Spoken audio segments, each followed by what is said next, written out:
ಅಟ್ಯಾಗ ಆರೆಮ್ಮೆ ಕೊಟ್ಟಿಯಾಗ ಮೂರೆಮ್ಮೆ ಕೊಟ್ಟಾರ ಕೊಡೋರ ನನಗೊಂದು ಹಳೆದ ಉಪ್ಪ ಹುಟ್ಟಿಲ್ಲೇನೋ ನನ್ನ ಮನೆಯಾಗ.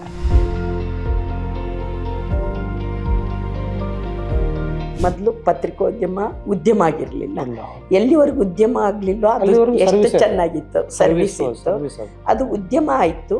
ಅದು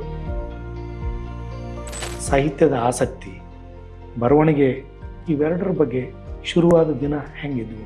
ನಮ್ಮ ಮನೇಲಿ ಯಾರೂ ಲಿಟ್ರೇಟ್ಸ್ ಇಲ್ಲ, ನಮ್ಮ ತಂದೆ ತಾಯಿ ಇಬ್ಬರು ಲಿಟ್ರೇಟ್. ನಾನು ಎದುರಾಳಿ ಹೆಣ್ಣಾದರೂ ನಾನು ವೈರಿಯಾಗಿ ನೋಡ್ತಿರ್ತೀನಿ. ನಿಮ್ಮ ದ್ವಿತ್ವ ನಾವೆಲ್ಲಿಗೆ ಸಂಬಂಧಪಟ್ಟಂಗೆ ಚರ್ಚೆ ಮಾಡೋದಾದರೆ, ನಿಮಗೆ ದ್ವಿತ್ವದಲ್ಲಿ ನನ್ನ ಊರು ಮಲೆಮಹದೇಶ್ವರದಲ್ಲಿ ಈ ಭೂಮಿಯ ಮೊದಲ ಜನ ಹೆಣ್ಣು ಅಂತ ಬರುತ್ತೆ, ಬೇರೆ ಎಲ್ಲದರಲ್ಲೂ ಗಂಡು ಅಂತ ಬರುತ್ತೆ. ಈ ಗರತಿ ಅನ್ನೋ ಕಾನ್ಸೆಪ್ಟ್ ಕೂಡ ಪುರುಷಾಲೋಚನಾ ಕ್ರಮದ ರೆಪ್ರೆಸೆಂಟೇಷನ್ ಯಾವ್ದು? ಹೆಣ್ಣು ಮಕ್ಕಳು ಹಾಡಿದ್ದನ್ನ ಸೆನ್ಸಾರ್ ಮಾಡೋದಿದೆಯಲ್ಲ, ಆ ಸೆನ್ಸಾರಿಂಗ್ ನಡೆದಿದೆ. ಅವರು ಹಾಡಿದ ಎಲ್ಲ ತ್ರಿಪದಿಗಳನ್ನು ಗರ್ತಿ ಹಾಡಲು ಬಂದಿಲ್ಲ. ಮಹಿಳೆಯರೇ ಯಾಜಮಾನ್ಯ ಹೊಂದಿರುವ ಒಂದು ಕಾಲ ಇತ್ತ ಅಂತ. ತುಳುನಾಡು ಮತ್ತು ಕೇರಳ, ನಾಯರ್ಸಲ್ಲಿ ಮತ್ತು ಬಂಟ್ಸಲ್ಲಿ ತಾಯಿಯಿಂದ ಕುಟುಂಬವನ್ನು ಗುರ್ತಿಸ್ಕೊಳ್ಳೋ ಕ್ರಮ ಇದೆ.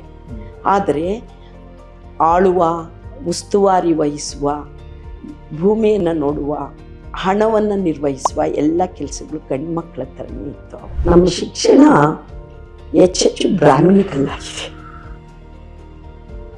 ಪುರುಷ ದೇಹ ಅಂತ ಒಂದಿದೆ, ಸ್ತ್ರೀ ದೇಹ ಅಂತ ಒಂದಿದೆ. ಅವು ಎರಡರ ಅನುಭವಗಳ ಲೋಕ ಬೇರೆ ಬೇರೆ ಇದಾವಲ್ವ. ನಾವೇ ಮನೆಯಲ್ಲಿ ಅವ್ರನ್ನ ಬೆಳೆಸೋ ವಿಧಾನದಲ್ಲೇ ಭಿನ್ನ ಮಾಡಿ ಇವತ್ತು ನೀನು ಸಮಾನವಾಗಿರು ಅಂದರೆ ಹೇಗಿರಕ್ಕೆ ಸಾಧ್ಯ? 10 ಗಂಡೆಳೆದಾರು ದಟ್ಟಿ ಉಡುವ ದ್ರೌಪದಿಯ ಕೊಟ್ಟು ಬಂಜಂಬ ಶಬ್ದ ಅವ ಹಳಿದಾನಂತ. ಅಂದರೆ 2 ಮಕ್ಕಳು ಬೇಕು ಈ ಭೂಮಿಗೆ ಅನ್ನುವಂಥ ಒಂದು ನೋಟ ಜನಪದದಲ್ಲಿ ಇದೆ.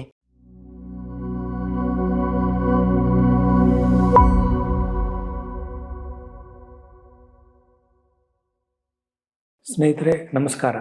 ಬುಕ್ಬ್ರಹ್ಮದ ಮುಖಾಮುಖಿ ಮಾತುಕತೆಗೆ ತಮಗೆಲ್ಲ ಆತ್ಮೀಯವಾದ ಸ್ವಾಗತವನ್ನು ಕೋರ್ತೇನೆ. ಇವತ್ತಿನ ಮಾತುಕತೆಯ ಅತಿಥಿಯಾಗಿ ನಮ್ಮ ಜೊತೆಗಿರುವಂಥವರು ಡಾಕ್ಟರ್ ಆರ್ ಸುನಂದಮ್ಮ ಅವರು. ಕನ್ನಡ ಸ್ನಾತಕೋತ್ತರ ಪದವೀಧರರಾಗಿರುವ ಅವರು ಮೂಲತಃ ಕೋಲಾರ ಜಿಲ್ಲೆಯವರು.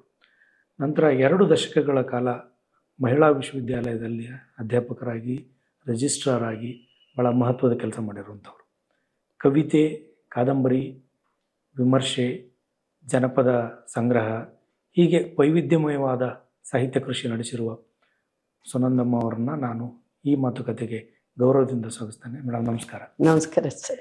ನಿಮ್ಮ ಸಾಹಿತ್ಯದ ಆಸಕ್ತಿ, ಬರವಣಿಗೆ ಇವೆರಡರ ಬಗ್ಗೆ ಶುರುವಾದ ದಿನ ಹೆಂಗಿದ್ವು? ನಾನು 8th ಓದ್ತಾ ಇದ್ದೆ ಅನಿಸುತ್ತೆ. ಆವಾಗ ನಾನು ನಮ್ಮ ಸ್ಕೂಲಿನ ಲೈಬ್ರರಿಯಲ್ಲಿ ಕೆಲವು ಪುಸ್ತಕಗಳನ್ನ, ಕಾದಂಬರಿಗಳು, ಅವಾಗ ಕಾದಂಬರಿ ಮನೆಯಲ್ಲಿ ಏನು ಅಂತ ಗೊತ್ತಿರಲಿಲ್ಲ. ನಮ್ಮ ಮನೆಯಲ್ಲಿ ಯಾರೂ ಲಿಟ್ರೇಟ್ಸ್ ಇಲ್ಲ, ನಮ್ಮ ತಂದೆ ತಾಯಿ ಇಬ್ಬರು ಲಿಟ್ರೇಟ್. ಸೊ ಅವಾಗ ತಂದು ನಾನು ತ್ರಿವೇಣಿ ಕಾದಂಬರಿಗಳು, ಅನುಪಮ ನಿರಂಜನ್ ಅವ್ರದ್ದು ಓದ್ತಿದ್ದೆ. ಇಷ್ಟ ಆಗ್ತಿತ್ತು ನನಗೆ. ಹಂಗೆ ನಾವು ಬರಿಬೋದಲ್ಲ ಅನ್ನಿಸ್ತಿತ್ತು. ಆಮೇಲೆ ಸುಧಾ, ಪ್ರಜಾಮತ, ಬೆಂಗಳೂರಿಗೆ PUC ಬಂದಮೇಲೆ ಅದು ನನ್ನ ಅಕ್ಕನ ಮನೇಲಿ ಸುಧಾ, ಪ್ರಜಾಮತ ಬರ್ತಿತ್ತು. ಆಗ ಪ್ರಜಾವಾಣಿ ಕಥೆಗಳು ತುಂಬ ಒಳ್ಳೊಳ್ಳೆ ಕಥೆಗಳು ಬರ್ತಿತ್ತು ಬಿಡಿ. ಆಮೇಲೆ ಸ್ಪರ್ಧೆದ ಕಥೆಗಳು ಅಷ್ಟೇ ಅಲ್ಲ, ವೀಕ್ಲಿ ಬರೋ ಕಥೆಗಳು ತುಂಬ ಚೆನ್ನಾಗಿತ್ತು. ಅದೆಲ್ಲ ಆಗಿ ಇನ್ಸ್ಪೈರ್ ಆಗಿ ಕತೆ ಬರಿಬೇಕು ಅಂತ. ಆದರೆ ನಾನು BSc ಗ್ರ್ಯಾಜುಯೇಟ್, ಸೈನ್ಸ್ ಓದ್ತಿದ್ದೆ ನಾನು. ಹಂಗಾಗಿ ಆವಾಗ ಸುಮ್ಮನೆ ಕಾಲೇಜಿನ ಕಾಂಪಿಟೇಷನ್ ಕವಿತೆ ಬರೆಯೋಕ್ಕೆ ಶುರು ಮಾಡಿದ್ದು. ಆನಂತರ ಸುಮ್ಮನೆ ಕವಿತೆ ಬರ್ಕೋತಾ ಇದ್ದೆ, ಕತೆ ಬರೆಯೋದು ಪ್ರಯೋಗ ಮಾಡಿರಲಿಲ್ಲ. ಆಮೇಲೆ ರಿಸರ್ಚ್ಗೆ ಹೋದಾಗ ಸುಮ್ಮನೆ ಕತೆ ಬರೆಯೋಕ್ಕೆ ಶುರು ಮಾಡಿದೆ. ಆದರೆ ಎಲ್ಲೂ ಕಳಿಸಿರಲಿಲ್ಲ, ನಾನು ಎಲ್ಲೂ ಕಳಿಸ್ಲೇ ಇಲ್ಲ, ಇಲ್ಲಿವರೆಗೂ ಕತೆಗಳನ್ನು ಎಲ್ಲೂ ಕಳಿಸಿಲ್ಲ. ಒಂದೇ ಒಂದು ಕತೆನ ನಾನು ತುಷಾರಕ್ಕೆ ಕಳಿಸಿದ್ದೆ. ಅದಕ್ಕೆ ಒಂದು HMT ಉದಯೋನ್ಮುಖ ಕತೆಗಾರರ ಪ್ರಶಸ್ತಿ ಬಂದುಬಿಡ್ತದು. ಆವಾಗ ಬರಿಬೋದು ಅಂದ್ಕೊಂಡೆ, ಆದರೆ ಅದು ಯಾಕೋ ಮತ್ತೆ ಅದು ನನ್ನ ಉಳಿದ ಕತೆಗಳನ್ನು ಕಾಪಿ ಮಾಡಿ ಎಲ್ಲೋ ಕಳಿಸ್ಬೇಕು ಅಂತ ಕಳಿಸೇ ಇಲ್ಲ. ಇಲ್ಲಿವರೆಗೂ ನಾನು ಅದೊಂದು ಕತೆ ಬಿಟ್ಟರೆ ನಾನು ಬೇರೆ ಕತೆ ಬರ್ದಿರೋದನ್ನು ಕೂಡ ಹಂಗೆ ಇಟ್ಟಿದ್ದೀನಿ, ಎಲ್ಲಿನೂ ಕೂಡ ಕಳಿಸಿಲ್ಲ.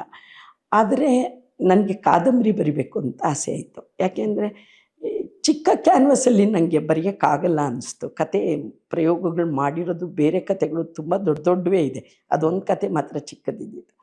ಹಂಗಾಗಿ ಕಾದಂಬರಿಯೇ ಪ್ರಯತ್ನ ಮಾಡ್ಬೋದು ಅಂತ ಕವಿತೆಗಳ ಜೊತೆಗೆ ನಾನು ಕಾದಂಬರಿ 2003 ಇರಬೇಕು ನಾನು ಬರೆಯೋಕ್ಕೆ ಶುರು ಮಾಡಿದ್ದು. ನನಗೆ ಒಂದು ಸಣ್ಣ ಕುತೂಹಲದ ಪ್ರಶ್ನೆ ಏನಂದರೆ, ಕವಿತೆ ಕಂಡೆನ್ಸ್ ಮಾಡ್ತಾ ಮಾಡ್ತಾ ಮಾಡ್ತಾ ಮಾಡ್ತಾ ಹೋಗುವ ಒಂದು ಫಾರ್ಮ್ ಅದು. ನಿಮ್ಮ ಭಾಷೆಯ ಬಳಕೆಯನ್ನು, ಸ್ಟ್ರಕ್ಚರನ್ನು, ಅದರ ಕನ್ಸ್ಟ್ರಕ್ಷನನ್ನು ನೀವು ಎಷ್ಟು ಕಡಿಮೆ ಮಾಡ್ತಾ ಮಾಡ್ತಾ ಮಾಡ್ತಾ ಹೋಗುವ, ಸಾಂದ್ರೀಕರಿಸ್ತಾ ಹೋಗುವ ಒಂದು ಪ್ರಾಸೆಸ್ ಪೊಯಿಟ್ರಿನಲ್ಲಿ ನಡೀತದೆ. ಕಾದಂಬರಿನಲ್ಲಿ ಅದನ್ನು ವಿಸ್ತಾರ ಮಾಡುವ ಪ್ರೊಸೆಸ್ ನಡೀತದೆ.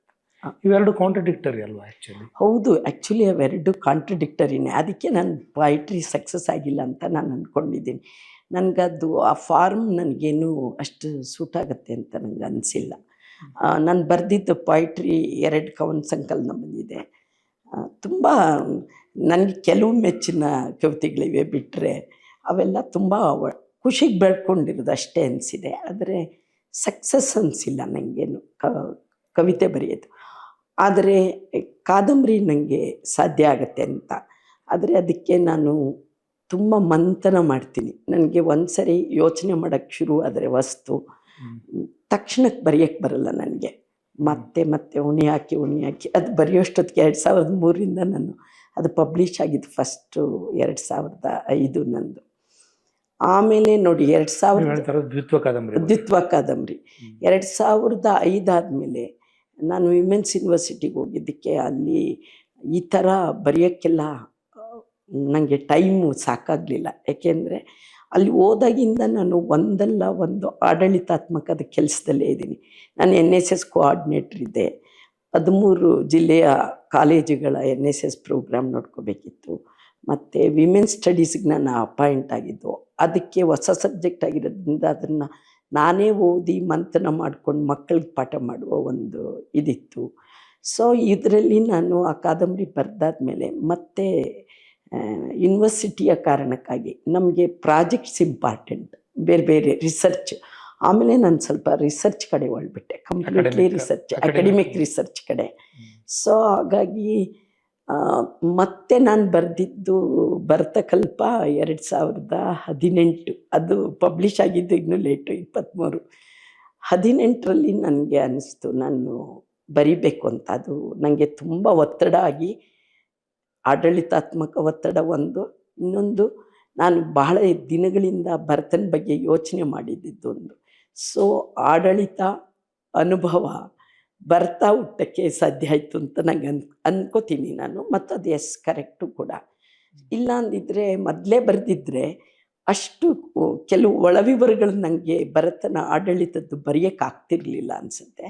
ಮತ್ತು ಅದಕ್ಕಾಗಿ ನಾನು ತುಂಬ ರೆಫರೆನ್ಸಸ್ಸು ಮಾಡಿದೆ. ಬೇರೆ ಬೇರೆ ಕಾವ್ಯಗಳು, ಸಣ್ಣ ಸಣ್ಣ ಇನ್ಫಾರ್ಮೇಷನ್ ಸಿಕ್ಕತ್ತೆ ಭರತನ ಜೀವನದ ಬಗ್ಗೆ.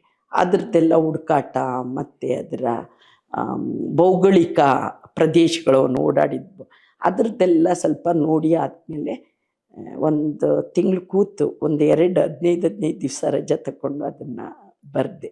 ನನ್ನ ದ್ವಿತ್ವನೂ ಕೂಡ ಅಷ್ಟೇ, ನಾನು ಒಂದು 20 ಡೇಸಲ್ಲೇ ಬರೆದು ಮುಗಿಸಿದ್ದು.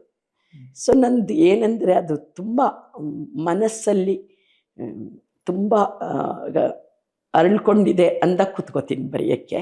ಅದು ಕಂಟಿನ್ಯೂಸ್ ಪ್ರಾಸೆಸ್. ಬಿಟ್ಟು ಬರೆಯೋಕ್ಕೆ ಹೋದರೆ ನಂಗೆ ಬರೆಯೋಕ್ಕಾಗಲ್ಲ.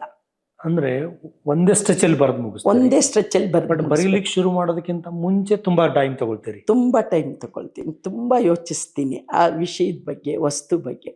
ಈಗ ನಾನು ದ್ವಿತ್ವದ ಬಗ್ಗೆ ಮೊದಲು ಮಾತಾಡೋದಾದರೆ, ಅದೊಂದು ಗ್ರಾಮೀಣ ಬದುಕನ್ನು, ಅಲ್ಲಿನ ಒಳಸುಳಿಗಳನ್ನು, ಅಲ್ಲಿನ ರಾಜಕಾರಣನ, ಅಲ್ಲಿನ ಲಿಂಗ ಸಂವೇದಿ ಪಾಲಿಟಿಕ್ಸನ್ನು, ಅಲ್ಲಿನ ಆ ಶೇಡ್ಗಳ ಜೊತೆಗೆ ಪ್ರೆಸೆಂಟ್ ಮಾಡೋದು.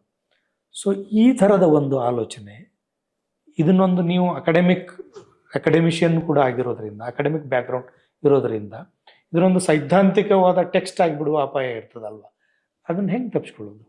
ಒಂದು ಕ್ರಿಯೇಟಿವ್ ಆದ ಟೆಕ್ಸ್ಟ್ ಆಗಿ ಕನ್ವರ್ಟ್ ಮಾಡೋದಕ್ಕೂ ಒಂದು ಅಕಾಡೆಮಿಕ್ ರಿಸರ್ಚ್ ಪ್ರಾಜೆಕ್ಟ್ ಮಾಡೋದು ಎರಡು ತುಂಬ ವ್ಯತ್ಯಾಸ. ಬಟ್ ಎರಡು ಬೇರೆ ಬೇರೆ ನೆಲೆಯಲ್ಲಿನೇ ರನ್ ಆಗ್ತವೆ. ಹೌದು. ಆದರೆ ರಿಸರ್ಚ್ಗೂ ಕೂಡ ಕ್ರಿಯೇಟಿವಿಟಿ ಬೇಕು. ನಿಮಗೆ ಎಲ್ಲಿ ಇನ್ಸೈಟ್ಸ್ ಇಲ್ಲದೆ ಇದ್ದರೆ ನೀವು ಹೇಗೆ ಜನರ ನಾಡಿ ಮಿಡಿತವನ್ನು ಒಂದು ರಿಸರ್ಚಲ್ಲಿ ತುಂಬಕ್ಕಾಗಲ್ವೋ, ಅದೇ ಥರದ ನಾಡಿ ಮಿಡಿತ ಕಾದಂಬರಿ ಕಟ್ಟಕ್ಕೂ ಬೇಕು.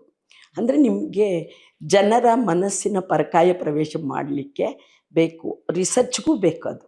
ನಿಮಗೆ ಗುಡ್ ರಿಸರ್ಚರ್ ಅಂದರೆ ನಿಮಗೆ ಒಂದು ಮನುಷ್ಯರ ಮನಸ್ಥಿತಿಯನ್ನು ಅರ್ಥ ಮಾಡುವ ಸ್ಥಿತಿ ಇದ್ದಾಗ ಮಾತ್ರ ಗುಡ್ ಅಕಾಡೆಮಿಕ್ ವರ್ಕ್ ಕೂಡ ಬರ್ತದೆ, ಇಲ್ಲ ಅಂದರೆ ಬರಲ್ಲ. ಇಲ್ಲಾಂದರೆ ನಮ್ಮ ಅಮರ್ತ್ಯ ಸೇನ್ಗೆ ಅಷ್ಟು ಸಾಧ್ಯ ಆಗ್ತಿರಲಿಲ್ಲ ಅವ್ರಿಗೆ ನೋಬೆಲ್ ಬರೋವಂಥ ಒಂದು ಇದು ಕಟ್ಟಕ್ಕೆ. ಅಂದರೆ ರಿಸರ್ಚ್ಗೂ ಕೂಡ ತುಂಬ ಕ್ರಿಯೇಟಿವ್ ಮೈಂಡ್ಸೆಟ್ ಬೇಕು, ಅದು ತುಂಬ ವ್ಯತ್ಯಾಸಗಳಿಲ್ಲ ಅದಕ್ಕೆ. ಲಾಜಿಕ್ ಓರಿಯೆಂಟೆಡ್ ಇರುತ್ತೆ, ಆಮೇಲೆ ಹೆಚ್ಚು ವಿವರಗಳಿರ್ತವೆ, ಒಂದು ಅನಲೈಸ್ ಮಾಡುವ ಗುಣ ಬೇಕಾಗ್ತದೆ.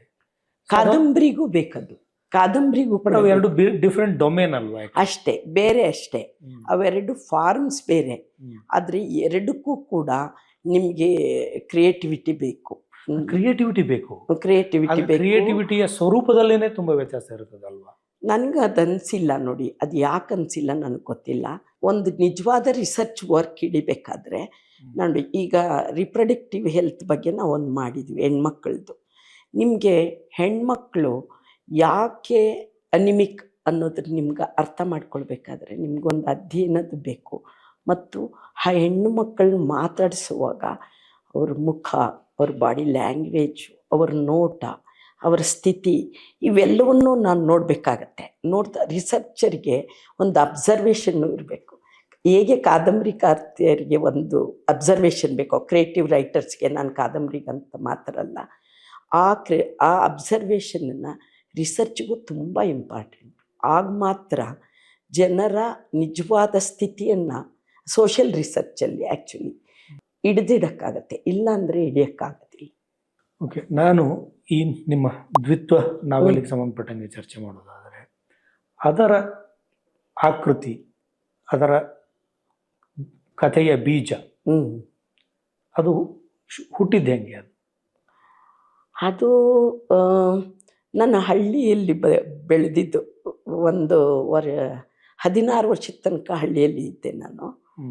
ಸೊ ನನ್ನ ಊರಿನ ಪರಿಸರ ಅದರಲ್ಲಿ ಬರೋದು ಕಂಪ್ಲೀಟ್ಲಿ ನಿಮಗೆ ದ್ವಿತ್ವದಲ್ಲಿ ನನ್ನ ಊರು, ನನ್ನ ಸುತ್ತಮುತ್ತ ಊರುಗಳ ವಿವರ ಮತ್ತು ಅಲ್ಲಿ ಜನಜೀವನ, ಅವ್ರ ಊಟ, ಅವರ ಮದುವೆ, ಅವರ ಆಲೋಚನಾ ಕ್ರಮ, ಇವೆಲ್ಲವೂ.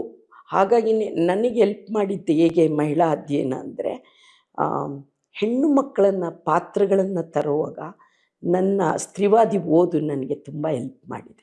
ಯಾಕೆ ಅಂದರೆ ಪಿತೃಪ್ರಧಾನತೆ ಅನ್ನೋದು ಅದು ಗಂಡು ಮಾತ್ರ ಪಿತೃಪ್ರಧಾನವಾಗಿರಲ್ಲ, ಹೆಣ್ಣು ಕೂಡ ತುಂಬ ಪಿತೃಪ್ರಧಾನದ ಓರಿಯೆಂಟೇಷನಲ್ಲಿ ಬೆಳೆದಿರೋದ್ರಿಂದ ನನ್ನೊಳಗೇನೂ ಕೂಡ ಪಿತೃಪ್ರಧಾನತೆ ಇದೆ.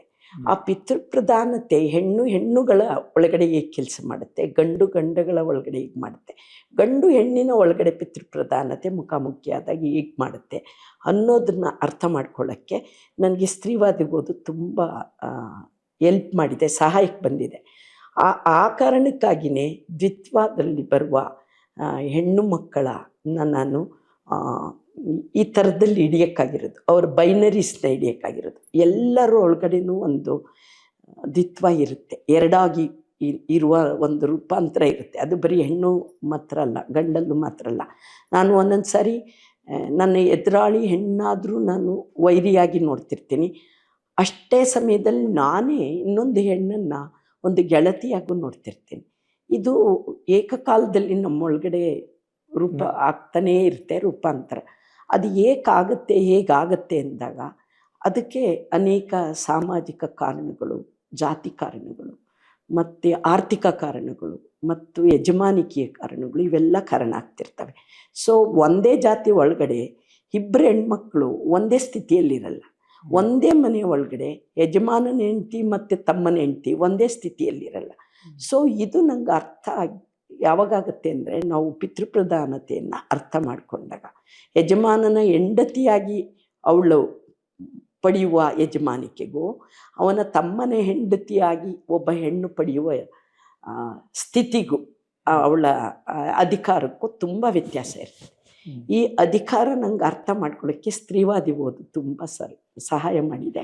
ಹಾಗಾಗಿನೇ ಆ ಪಾತ್ರಗಳನ್ನು ನಂಗೆ ಹಿಡಿಯೋಕ್ಕಾಗಿದ್ದು. ಮೊದಲೇ ನಾನು ಬರೆದಿದ್ದರೆ ಇಷ್ಟು ಚೆನ್ನಾಗಿ ಬರೀತಿದ್ನೋ ಇಲ್ಲೋ ಗೊತ್ತಿಲ್ಲ, ಆದರೆ ನಾನು ಸ್ತ್ರೀವಾದದ ಓದಕ್ಕೆ ಬಂದಿದ್ದಕ್ಕೆ ನನಗೆ ಅಲ್ಲಿನ ಈ ವೈರುಧ್ಯಗಳು, ಒಬ್ಬ ವ್ಯಕ್ತಿ ಒಳಗಡೆ ಇರುವ ವೈರುಧ್ಯಗಳು ನನಗೆ ಹಿಡಿಲಿಕ್ಕೆ ಸಾಧ್ಯ ಆಗಿದೆ ಅಂತ.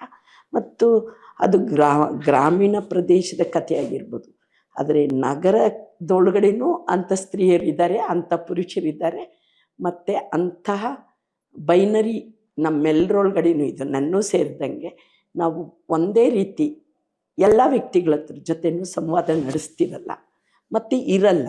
ಯಾಕೆ ಇರಲ್ಲ ಅಂದರೆ ನಾವು ಯಾರು ಯಾವ್ಯಾವ ಪೊಸಿಷನ್ನಲ್ಲಿದ್ದಾರೋ ಆಯಾ ಪೊಸಿಷನಿಗೆ ಅನುಗುಣವಾಗಿ ನಮ್ಮ ವರ್ತನೆಗಳು ಮತ್ತು ನಮ್ಮ ಪ್ರತಿಕ್ರಿಯೆಗಳಿರ್ತವೆ.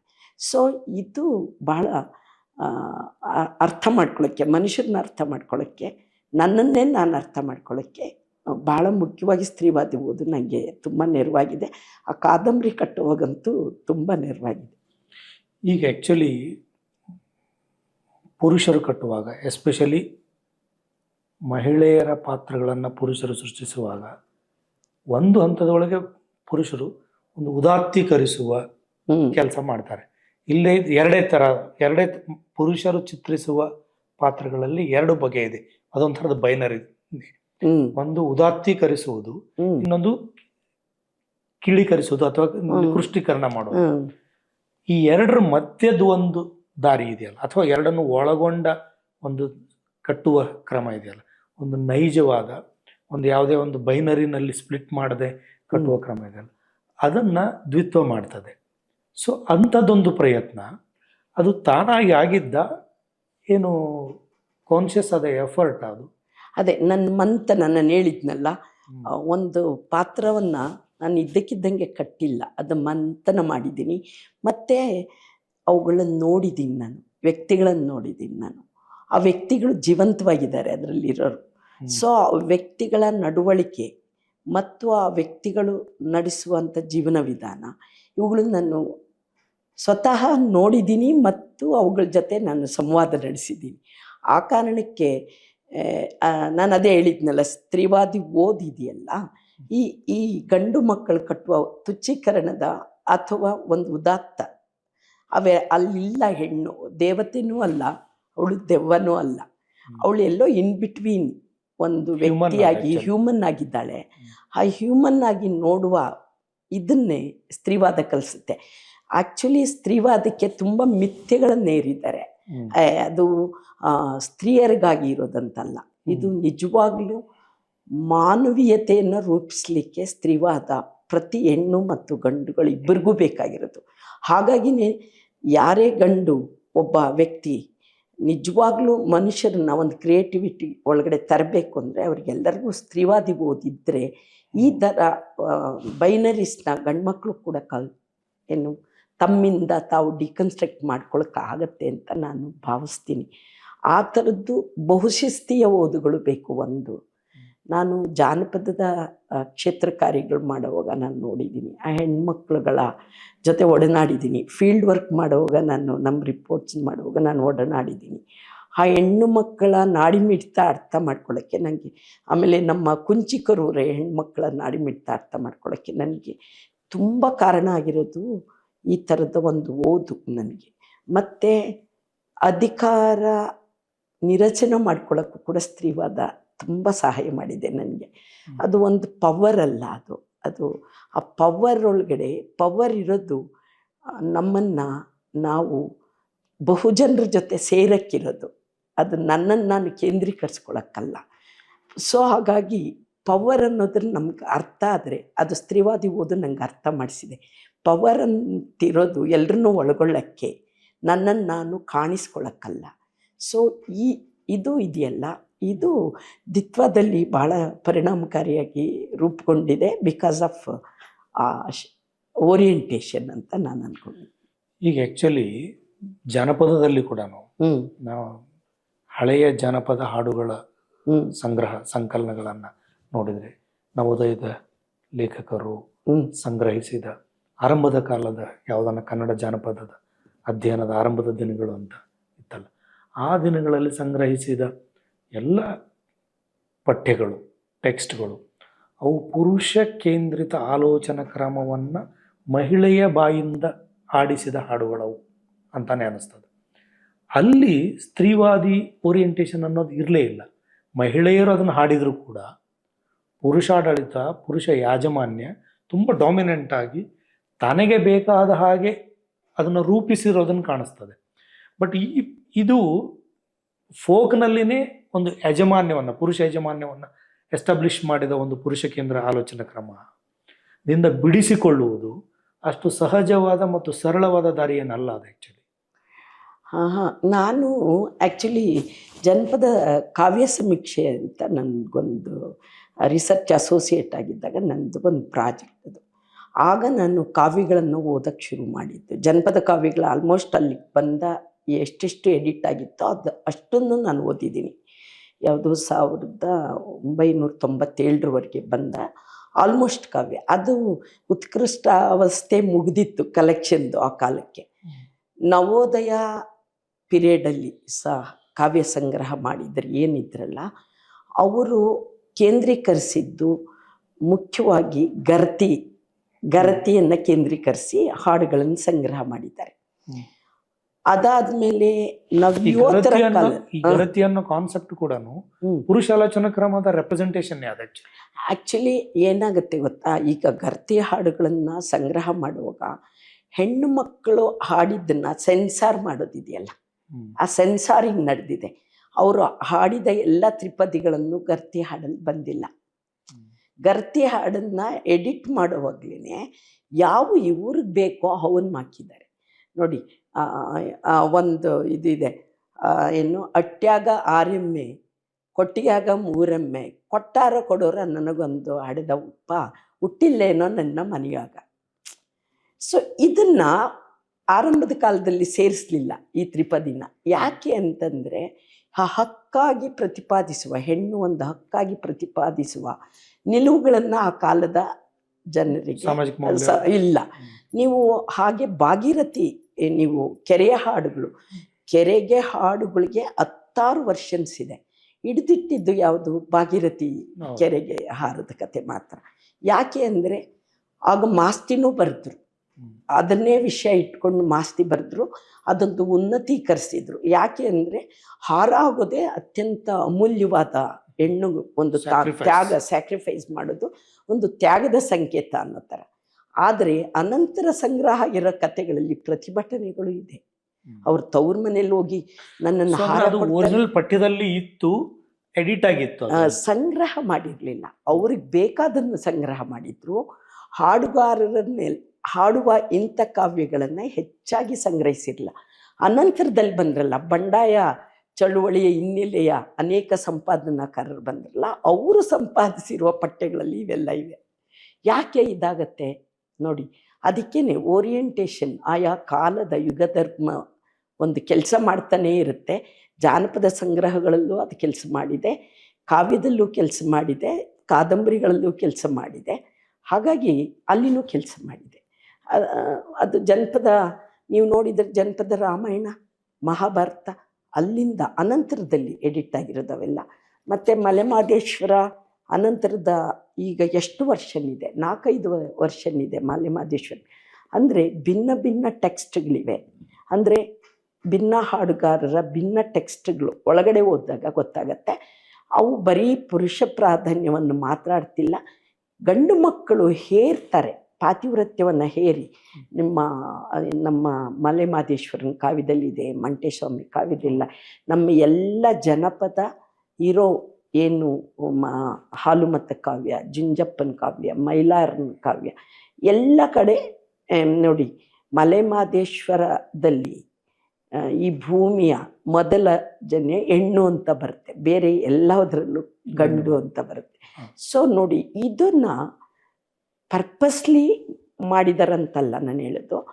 ಆದರೆ ಹಾಡುವವರು ಕೂಡ ತುಂಬ ತಮ್ಮ ಮನಸ್ಥಿತಿಯನ್ನು ಬದಲಾಯಿಸ್ಕೊಂಡಿದ್ದಾರೆ. ಮೊದಲಿಗಿಂತ ಅನಂತರದಲ್ಲಿ ಬರ್ತಾ ಬರ್ತಾ ಅವರು ಕೂಡ ಮೇನ್ ಸ್ಟ್ರೀಮ್ ಏನು ರೈಟರ್ಸ್ ಇದ್ದಾರೋ ಅವ್ರ ಐಡಿಯಾಸ್ನ ಅವ್ರ ತಲೆಯಲ್ಲೂ ಕೇಳಿ ಕೇಳಿ ಮೊದಲೆಲ್ಲ ನೋಡಿ, ಮಧ್ಯಕಾಲೀನ ಕನ್ನಡ ಕಾವ್ಯ ಏನಿದೆಯಲ್ಲ, ಅವೆಲ್ಲ ಓರಲ್ ಟೆಕ್ಸ್ಟ್ಗಳು. ನಿಮಗೆ ರೈಟಿಂಗ್ ಪಂಪ ಅವ್ರದ್ದೆಲ್ಲ ಕಾಲಕ್ಕೆ ರೈಟಿಂಗ್ ಆಯಿತು, ಆಮೇಲೆ ಹರಿಹರನ್ ರಗಳೆಗಳೆಲ್ಲ ಆಯಿತು. ಮಧ್ಯಕಾಲೀನ ಬಂದ ತಕ್ಷಣ ಅದು ಗಬ್ಬ ಆಯ್ತಲ್ಲ, ಅಲ್ಲಿ ಜನಪದರು ತುಂಬ ಫಿಲ್ಟರ್ ಆಗಿದ್ದಾರೆ. ಆ ಕಾಲದ ಈ ಹಾಡು ಕಾವ್ಯಗಳಿಗೆ ಇನ್ಫ್ಲೂಯೆನ್ಸ್ಗೆ ತುಂಬ ಒಳಗಾಗಿದ್ದಾರೆ. ಆಗದೇ ಇರೋರ ಕಾವ್ಯ, ಜನಪದ ಕಾವ್ಯ ಟ್ರೂಲಿ ಅವರ ಮನಸ್ಥಿತಿನ ಹೇಳ್ತವೆ. ಇನ್ಫ್ಲೂಯೆನ್ಸ್ಗೆ ಒಳಗಾದ್ಮೇಲೆ ಅವು ಕಾವ್ಯಗಳ ರಚನೆ ಬೇರೆ ಆಗಿದೆ.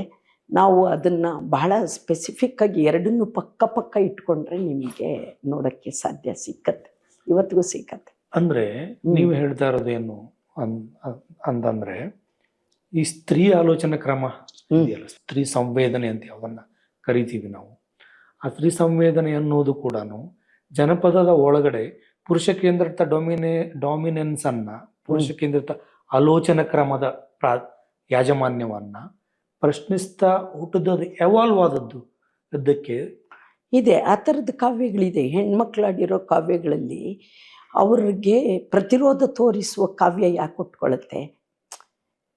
ಯಜಮಾನ್ಯವನ್ನ ಪ್ರತಿರೋಧಕ್ಕಾಗಿ ಉಟ್ಕೊಂಡ ಕಾವ್ಯದ ಕ್ರಮಗಳು ಅಲ್ಲಿ ಕಾಣಿಸ್ತವೆ, ಜನಪದದಲ್ಲೂ ಕಾಣಿಸ್ತವೆ, ಆಚರಣೆಗಳು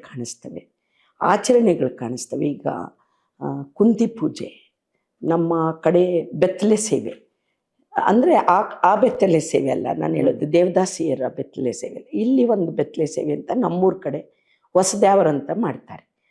ಆಗ ಅವನ್ನವರು ಕನ್ಫೆಷನ್ ಮಾಡ್ಕೊಳ್ಳೋದು. ಆ ಥರದ ಆಚರಣೆಗಳು ಯಾಕೆ ಹುಟ್ಟುತ್ತವೆ? ಹೆಣ್ಣುಮಕ್ಕಳು ತುಂಬ ಪಿತೃಪ್ರಧಾನತೆಯನ್ನು ವಿರೋಧಿಸೋಕ್ಕಾಗದೇ ಇರುವಾಗ ತಮ್ಮ ದುಃಖ ದುಮ್ಮಾನಗಳಿಗೆ ಹೊಸ ರಿಚುವಲ್ಸನ್ನು ಅವರೇ ಕಟ್ಕೊಳ್ತಾ ತಮ್ಮನ್ನು ತಾವು ಬದುಕಿನ ಆ ಕಡೆ ಸಾಗಕ್ಕೆ ಅವರು ತಯಾರಿಗಳನ್ನು ನಡೆಸ್ಕೊಂಡಿದ್ದಾರೆ.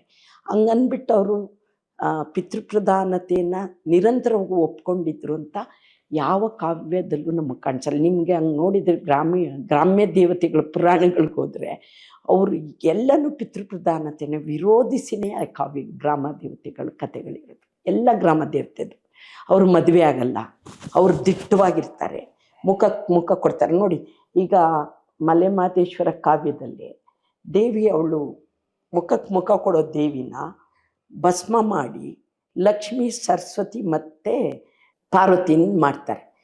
ಪಾರ್ವತಿ ಮತ್ತು ದೇವಿ ಏನು ಶಕ್ತಿ ದೇವತೆಯ ನೀವು ಮುಖ ಚೆಹರೆಗಳನ್ನು ತೆಗೆದ್ರೆ ಅವು ಹೇಗೆ ಪೇಟ್ರಿಯಾರ್ಕಲ್ ಅಲ್ಲ, ಇವು ಹೇಗೆ ಪೇಟ್ರಿಯಾರ್ಕಲ್ ಅನ್ನೋದು ಗೊತ್ತಾಗತ್ತೆ. ಯಾಕೆ ಅಂದರೆ ಹುಬ್ಬು, ಮುಖ, ಕಣ್ಣು, ಬಾಯಿ ಇವೆಲ್ಲ ಗಂಡು ತನಗೆ ಬೇಕಾದಂಥ ರೂಪಾಂತರಿಸಿರುವಂಥ ಸರಸ್ವತಿ, ಲಕ್ಷ್ಮಿ, ಪಾರ್ವತಿಗೂ ಕಾಳಿದೇವಿಯ ವಿಗ್ರಹಕ್ಕೂ ತುಂಬ ವ್ಯತ್ಯಾಸ ಇದೆ. ಬಣ್ಣಗಳು ಬದಲಾಗ್ತವೆ, ಅವುಗಳ ನೋಟ ಬದಲಾಗತ್ತೆ, ಅವುಗಳ ಸ್ವರೂಪ ಬದಲಾಗತ್ತೆ. ಅವೆಲ್ಲ ಬಿಳಿ ದೇವತೆಗಳಾಗ್ತಾರೆ, ಕಪ್ಪು ದೇವತೆಗಳೋಗಿ. ಆ ಥರದ್ದು ಒಂದು ಡಿವಿಯೇಷನ್ ಇದೆಯಲ್ಲ. ಗಂಡು ತನಗೆ ಬೇಕಾದಂಗೆ ರೂಪಿಸಿಕೊಂಡ ಹೆಣ್ಣಿನ ಚರಿತ್ರೆ ಒಂದು ಕಡೆ ಇದೆ, ಹೆಣ್ಣು ತಾನು ಹೇಗಿದ್ದೀನಿ ಅನ್ನೋದನ್ನು ಹೇಳುವ ಚರಿತ್ರೆಯೂ ಜನಪದದಲ್ಲಿದೆ. ಅದಕ್ಕೆ ಎಲ್ಲ ಗ್ರಾಮ ದೇವತೆಗಳ ಪುರಾಣಗಳು ಕೂಡ ಸಾಕ್ಷಿಯಾಗಿದೆ. ಅಂದರೆ ಇದು ಒಂದು ಪುರುಷ ಆಲೋಚನಾ ಕ್ರಮ ಇರುವ, ಮೇಲ್ ಡಾಮಿನೆನ್ಸ್ ಇರುವ ಒಂದು ಆಲೋಚನಾ ಕ್ರಮ ಹೊರಗಡೆಯಿಂದ ಬಂದು ಮೇಲೆ ಆದದ್ದು. ಮಾತೃ ಸಂಸ್ಕೃತಿಯ ಅಂತ ಅನ್ನೋದೊಂದು ಇತ್ತು ಇಲ್ಲಿ ಅಂತ ಅನ್ನೋ ಥಿಯರಿಯನ್ನು ಹೇಳ್ತದೆ. ಇಲ್ಲ, ಮಾತೃ ಸಂಸ್ಕೃತಿ ಅಂತ ನಾನು ಹೇಳಲ್ಲ. ಗಂಡು ಹೆಣ್ಣು ಸಮಾನವಾಗಿ ಬದುಕೋ ಸಂಸ್ಕೃತಿ ಅಂತೂ ಇತ್ತು ಇಲ್ಲಿ. ಅಂದರೆ ಡಿಫ್ರೆನ್ಸ್ ಆಫ್ ಇದಿರಲಿಲ್ಲ. ಮಹಿಳೆಯರೇ ಯಾಜಮಾನ್ಯ ಹೊಂದಿರುವ ಒಂದು ಕಾಲ ಇತ್ತ ಅಂತ. ಅದು ನನಗೆ ನಮ್ಗೆ ಸಿಕ್ಕಿರೋ ಟೆಕ್ಸ್ಟ್ಗಳ ಆಧಾರದ ಮೇಲೆ ಹೇಳೋದಾದರೆ, ಭಾರತದಲ್ಲಿ ಹೇಳೋದಾದರೆ ನಾರ್ತ್ ಈಸ್ಟ್, ಅದರಲ್ಲೂ ಕಾಜಿ, ಗೋಂಡ ಮತ್ತು ಜೈಂಟಿಯಾ 3 ಟ್ರೈಬಲ್ಲಿ ಹೆಣ್ಣು ಅಂದರೆ ಮಾತೃಪ್ರಧಾನ ಕುಟುಂಬ ವ್ಯವಸ್ಥೆ ಇತ್ತು. ಆದರೆ ಇಲ್ಲೆಲ್ಲ ಮಾತೃಪ್ರಧಾನ ಕುಟುಂಬ ವ್ಯವಸ್ಥೆಗಳಿದ್ದದಕ್ಕೆ ನಮಗೆ ತುಂಬ ಕಮ್ಮಿ ಸಾಕ್ಷ್ಯ ಸಿಕ್ಕೋದು. ಯಾಕೆ ಅಂದರೆ ಹಂಗಿದ್ದಿದ್ದರೆ ಎಲ್ಲಾದರೂ ಯಾವುದಾದ್ರೂ ಕಾವ್ಯದಲ್ಲಿ, ತುಳುನಾಡಿನಲ್ಲಿ, ಕೇರಳದಲ್ಲಿ, ಅಲ್ಲಿನೂ ಕೂಡ ತುಳುನಾಡು ಮತ್ತು ಕೇರಳ, ನಾಯರ್ಸಲ್ಲಿ ಮತ್ತು ಬಂಟ್ಸಲ್ಲಿ ಮೂಲೀಯ ಕುಟುಂಬ ಇದೆ. ತಾಯಿಯಿಂದ ಕುಟುಂಬವನ್ನು ಗುರ್ತಿಸ್ಕೊಳ್ಳೋ ಕ್ರಮ ಇದೆ. ಆದರೆ ಆಳುವ, ಉಸ್ತುವಾರಿ ವಹಿಸುವ, ಭೂಮಿಯನ್ನು ನೋಡುವ, ಹಣವನ್ನು ನಿರ್ವಹಿಸುವ ಎಲ್ಲ ಕೆಲಸಗಳು ಗಂಡು ಮಕ್ಕಳ ಥರನೇ ಇತ್ತು ಅವಾಗ. ಆದರೆ ಅದಕ್ಕೆ ಜನಪದದಲ್ಲೂ ಇದೆ, ಏನು ಗಂಡೆಡೆದಾರೆ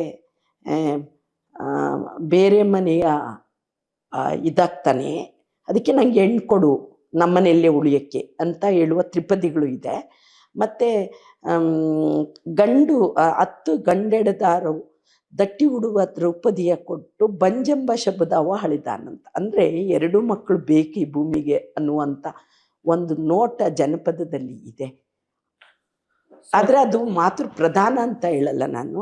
ಆದರೆ ಹೆಣ್ಣನ್ನು ಈ ಥರ ಡಿವೈಡ್ ಇದೆಯಲ್ಲ ಇವಾಗಿನ ಥರ, ಒಂದು ಹೆಣ್ಣನ್ನ ಮನೆಗೆ ಸೀಮಿತ ಮಾಡಿದ, ಗಂಡನ್ನು ಹೊರಜಗತ್ತಿಗೆ ಸೀಮಿತ ಮಾಡಿದ, ಅದು ಇಂಡಸ್ಟ್ರಿಯಲೈಸೇಷನ್ನ ಅನಂತರದ ಪ್ರಕ್ರಿಯೆ ಅದು. ಅಂದ್ರೆ ಅದು ಪಾಶ್ಚಿಮಾತ್ಯ ಆಲೋಚನಾ ಕ್ರಮದ ಮುಂದುವರಿಕೆ ಅಂತ ಹೇಳ್ಬೋದು ಅದನ್ನ.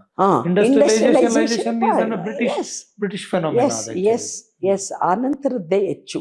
ಯಾಕೆಂದರೆ ಇಂಡಸ್ಟ್ರಿಯಲೈಸೇಷನಲ್ಲಿ ಏನಾಯಿತು ಅಂತಂದರೆ, ಹೆಣ್ಮಕ್ಕಳ ಮೊದಲು ಕುಟುಂಬಗಳಿತ್ತು, ಅದರಲ್ಲಿ ಎಲ್ಲರೂ ತೋಟ ಹೊಲ ಗದ್ದೆಯಲ್ಲಿ ದುಡಿಮೆ ಮಾಡ್ತಿದ್ರು, ಮತ್ತು ಒಬ್ಬ ಮನೆ ಯಜಮಾನ ಇದ್ದ, ಆರ್ಥಿಕತೆಯನ್ನು ಡಿಸ್ಟ್ರಿಬ್ಯೂಟ್ ಮಾಡ್ತಾ ಇದ್ದ. ಅದಕ್ಕೆ ಅಲ್ಲಿ ವೇರಿಯೇಷನ್ಸ್ ಇತ್ತು. ನಮಗೆ ನನ್ನ ದ್ವಿತ್ವದಲ್ಲಿ ಅದು ನಿಮಗೆ ನೀಟಾಗಿ ಗೊತ್ತಾಗುತ್ತೆ, ತುಂಬ ವೇರಿಯೇಷನ್ಸ್ ಇತ್ತು. ಆದರೂ ಕೂಡ ಪ್ರಧಾನತೆ ಅನ್ನೋದಿರಲಿಲ್ಲ ಅಲ್ಲಿ. ಅಲ್ಲಿ ಅಮ್ಮ ಇದ್ದರೆ ಸ್ವಲ್ಪ ಮನೇನ ಹಿಡಿತದಲ್ಲಿಟ್ಟು ಎಲ್ರಿಗೂ ಸಮಾನಕ್ಕೆ ಡಿಸ್ಟ್ರಿಬ್ಯೂಟ್ ಮಾಡೋ ಕಾಲದಲ್ಲಿ ಇರ್ತಿತ್ತು. ಆದರೆ ಬ್ರಿಟಿಷ್ ಬಂದ ನಂತರ ಇಂಡಸ್ಟ್ರಿಯಲೈಸೇಷನ್ ಆದಮೇಲೆ ವ್ಯಕ್ತಿಗತ ಇದು ಸಂಪತ್ತು ಬಂತು. ನೋಡಿ, ಈಗ ನಾನು ಕೆಲ್ಸಕ್ಕೆ ಹೋದರೆ ನನ್ನ ಹೆಸ್ರಿಗೆ ಸಂಬಳ ಬಂತು, ಕುಟುಂಬದ ಹೆಸರಿಗಲ್ಲ. ಹಾಗಾಗಿ ನಾನು ಇಂಡಿವಿಜುವಲ್ ಆದೆ. ಸೊ ಇಂಡಸ್ಟ್ರಿಯಲೈಸೇಷನ್ನು ವ್ಯಕ್ತಿಯನ್ನು ಇಂಡಿವಿಜುವಲ್ ಆಗಿ ಮಾಡ್ತು, ಸಂಪತ್ತನ್ನು ಇಂಡಿವಿಜುವಲ್ ಆಗಿ ನೋಡೋಕ್ಕೆ ಶುರು ಮಾಡ್ತು. ಆಗನೇ ವರದಕ್ಷಿಣೆ ಕೂಡ ಫ್ಲರಿಶ್ ಆಗಿದ್ದು ಭಾರತದಲ್ಲಿ. ವರದಕ್ಷಿಣೆ ಬಂದಿದ್ದು ಆ ಕಾರಣಕ್ಕೆ. ಯಾಕೆ ಅಂದರೆ ಇಂಡಿವಿಜುವಲ್ ಸಂಪತ್ತಿರೋ ಹುಡುಗ ನನ್ನ ಮಗಳನ್ನ ಚೆನ್ನಾಗಿ ನೋಡ್ಕೊತಾನೆ ಅನ್ನುವ ಇಂಟೆನ್ಷನ್ ಇದೆಯಲ್ಲ ಒಂದು ಕುಟುಂಬಕ್ಕೆ, ಅದು ವರದಕ್ಷಿಣೆಯ ರೂಪದಲ್ಲಿ, ಗಂಡು ವರೋಪಚಾರದ ರೂಪದಲ್ಲಿ ಮೊದಲು ಬ್ರಾಹ್ಮಣರಲ್ಲಿ ಬಂತು. ಅನಂತರ ಯಾರ್ಯಾರು ನೌಕರಿಗೆ ಹೋದ್ರೆ ಅವರೆಲ್ರಿಗೂ ಬಂತು. ಇವತ್ತು ಎಲ್ಲ ಟ್ರೈಬ್ಗೂ ಬಂದಿದೆ ಅದು. ಈಗ ಇದನ್ನು ಇನ್ನೂ ಆ್ಯಡ್ ಮಾಡೋದಾದರೆ, ಈ ಸಿಮಿಯಾಟಿಕ್ ರಿಲಿಜಿಯನ್ಗಳು ಕೂಡ ಭಾರತಕ್ಕೆ ಬಂದ ಮೇಲೆ ಬಂದ ವಿದ್ಯಮಾನ ಅಂತ ಕೂಡ ನೋಡ್ಬೋದು. ಸಿಮಿಯಾಟಿಕ್ ಅಂದರೆ ನೀವು ಕ್ರಿಶ್ಚಿಯನ್, ಇಸ್ಲಾಂ, ಜ್ಯೂಸ್ ಅಲ್ಲ. ಇಸ್ಲಾಮು ಅದು ಬಹಳ ಪೂರ್ವದಲ್ಲಿ ಬಂದಿದೆ, ಇಂಡಸ್ಟ್ರಿಯಲೈಸೇಷನ್ಗಿಂತ ಪೂರ್ವದಲ್ಲಿ ಬಂದಿದೆ. ಅದನ್ನೇ ನಾನು ಇನ್ನಷ್ಟು ಸ್ಟ್ರೆಚ್ ಮಾಡ್ಲಿಕ್ಕೆ ರಿಲಿಜಿಯಸ್ ಆದ ಇಸ್ಲಾಂ ಬಂದ ಸೌತಲ್ಲಿ ಇಸ್ಲಾಂ ನಮಗೆ ಅಷ್ಟು ಪರಿಣಾಮಕಾರಿಯಾಗಿರಲಿಲ್ಲ. ನಾರ್ತಲ್ಲಿ ಇಸ್ಲಾಂ ತುಂಬ ಪರಿಣಾಮ ಆಗಿದೆ ಹೆಣ್ಣು ಮಕ್ಕಳ ಮೇಲೆ. ಆ ಕಾರಣಕ್ಕೆ ಅಲ್ಲಿ ಗುಂಗಟ್ಟು ಬಂದಿದೆ ನೋಡಿ. ನಮ್ಮ ಸೌತಲ್ಲಿ, ನಿಮ್ಮ ನಾರ್ತ್ ಕರ್ನಾಟಕದಲ್ಲಿ ಸ್ವಲ್ಪ ಭಾಗ ಬಂದಿದೆ. ಅವರು ಹೆಣ್ಮಕ್ಳು ಸೆರಗನ್ನು ಹಾಕ್ತಾರೆ ನೋಡಿ. ನೀವು ಈ ಸೌತಲ್ಲಿ ಕಾಣಲ್ಲ, ಆಂಧ್ರ ಪ್ರದೇಶ ಕಾಣಲ್ಲ, ನಿಮಗೆ ತಮಿಳ್ನಾಡು ಕಾಣಲ್ಲ, ಅದು ನಿಮಗೆ ಕೇರಳದಲ್ಲಿ ಕಾಣಲ್ಲ. ಯಾಕೆ ಅಂದರೆ ನಾವು ಇಸ್ಲಾಂ ಆಳ್ವಿಕೆಗೆ ಬಹಳ ಕಡಿಮೆ ಒಳಗಾಗಿದ್ದು.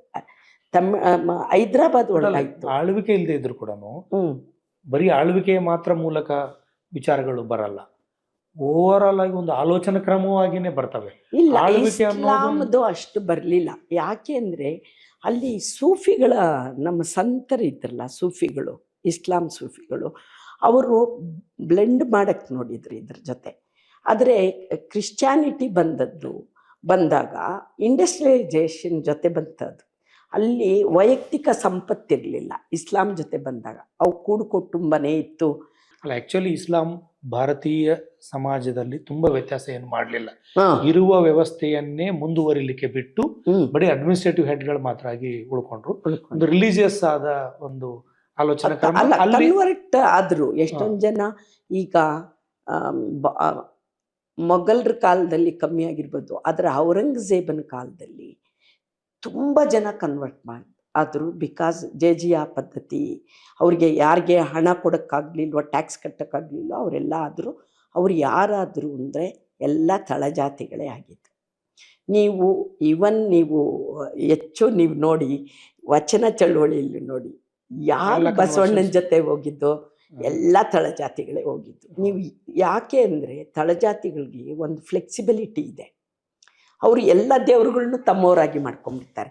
ಈಗ ನೀವು ಕ್ರಿಶ್ಚಿಯನ್ ಮನೆಗೆ ಹೋಗಿ ಯೇಸುನು ಇಟ್ಟಿರ್ತಾರೆ, ಅಲ್ಲಿ ಮಾರಿನೂ ಇಟ್ಟಿರ್ತಾರೆ, ಅಲ್ಲಿ ಮೇರಿನೂ ಇಟ್ಟಿದ್ದಾರೆ, ಅಲ್ಲಿ ಬುದ್ಧನ್ನೂ ಇಟ್ಟಿದ್ದಾರೆ, ಅಲ್ಲಿ ನೀವು ಕೊಟ್ಟು ಬಿಟ್ಟರೆ ಬಸವಣ್ಣನೂ ಇಟ್ಟಿದ್ದಾರೆ. ಯಾಕೆ ಅಂತಂದರೆ ಇನ್ಕ್ಲೂಸಿವ್. ನಿಮಗೆ ತಳಜಾತಿಗಳಲ್ಲಿ ರಿಲಿಜಿಯಸ್ ಇನ್ಕ್ಲೂಸಿವ್ನೆಸ್ ಇದೆಯಲ್ಲ, ಅವ್ರನ್ನ ನೀವು ಹಿಂಗೆ ಕರ್ಮಠತನಕ್ಕೆ ಹೋಗೋಕ್ಕಾಗಲ್ಲ. ಅಲ್ಲಿ ಅವ್ರು ಎಲ್ಲರೂ ತಮ್ಮವರಾಗಿ ಮಾಡ್ಕೊಂಡ್ಬಿಡ್ತಾರೆ. ತಮ್ಗೆ ಹೇಗೆ ಬೇಕೋ ಆ ಸವಲತ್ತುಗಳು ಸಿಕ್ಕೋ ಹತ್ರನೂ ಹೋಗ್ತಾರೆ. ಹಂಗನ್ಬಿಟ್ಟು ಅಲ್ಲಿಗೆ ಸ್ಟಿಕ್ ಆನ್ ಆಗಲ್ಲ ಅವರು. ನೆಕ್ಸ್ಟ್ ಅವರು ಬದಲಾಯಿಸ್ಕೊಳ್ಳೋ ಸ್ಥಿತಿಗೂ ಬರ್ತಾರೆ. ಇವತ್ತು ಅಷ್ಟು ಫ್ಲೆಕ್ಸಿಬಿಲಿಟಿ ಇರೋದಕ್ಕೇ ಇವತ್ತು ನಮ್ಮ ಸ್ಥಿತಿ, ಇವತ್ತಿನ ಸ್ಥಿತಿ ಯಾಕೆ ಅಷ್ಟು ಈಸಿಯಾಗಿ ತಳವರ್ಗಗಳು ಹಿಂದೂಯಿಸಮ್ಗೆ ಒಳಗಾಗಿವೆ ಹೇಳಿ?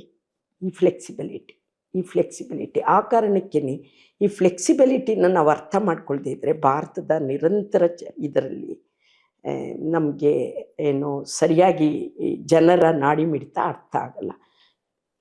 ಇಂಡಸ್ಟ್ರಿಯಲೈಸೇಷನ್ ಜೊತೆಗೇನೆ ಕ್ರಿಶ್ಚಿಯಾನಿಟಿ ಜೊತೆಗೇನೆ ವಿಕ್ಟೋರಿಯನ್ ಯುಗದ ಪ್ಯೂರಿಟನ್ ಏಜ್ ಕೂಡ ಭಾರತೀಯ ಮಹಿಳೆಯರನ್ನ ಸಬಾರ್ಡಿನೇಟ್ ಆಗಿ ನೋಡುವಂಥ ಒಂದು ಆಲೋಚನಾ ಕ್ರಮದ ಹೆಚ್ಚು ಡಾಮಿನೆನ್ಸ್ ಅನ್ನ ಕ್ರಿಯೇಟ್ ಮಾಡಿತು ಅಂತ ಅನ್ಸಲ್ವಾ? ಇಲ್ಲ, ಅಲ್ಲಿ ಏನಾಯ್ತು ಗೊತ್ತಾ, ಶಿಕ್ಷಣ ಬಂದವರು ಸಮಾನವಾಗಿ ನೋಡಕ್ ಶುರು ಮಾಡಿದ್ರು. ನಿಮ್ಗೆ ವಿಕ್ಟೋರಿಯನ್ ಪೀರಿಯಡ್ ಅಲ್ಲಿ, ಪೋಸ್ಟ್ ವಿಕ್ಟೋರಿಯನ್ ಪೀರಿಯಡ್ ಅಲ್ಲಿ ಪ್ರಾರಂಭದಲ್ಲಿ ಅವರು ಅಧ್ಯಯನಕ್ಕಷ್ಟೇ ಸೀಮಿತ ಆದ್ರು. ಶೀಲಾಶ್ಲೀಲಗಳ ಪ್ರಶ್ನೆ ತಂದದ್ದು ಇಲ್ಲ ಇಲ್ಲ, ಶೀಲಾಶ್ಲೀಲದ ಪ್ರಶ್ನೆ ನಮ್ಗೆ ನೋಡಿ, ನಮ್ಗೆ ಇದು ಇದೆಯಲ್ಲ ಹದಿಬದಿಯ ಧರ್ಮ 17ನೇ ಶತಮಾನ, ಅವ್ರೇನು ತರಲಿಲ್ಲ. ನಮ್ಮ ರಾಜರು ಬರ್ಸಿದ್ದು, ಮೈಸೂರು ಮಹಾರಾಜರು ನಮ್ಮ ಹೊನ್ನಮ್ಮನ ಹತ್ರ ಹದಿಬದಿಯ ಬರ್ತಿದ್ದು.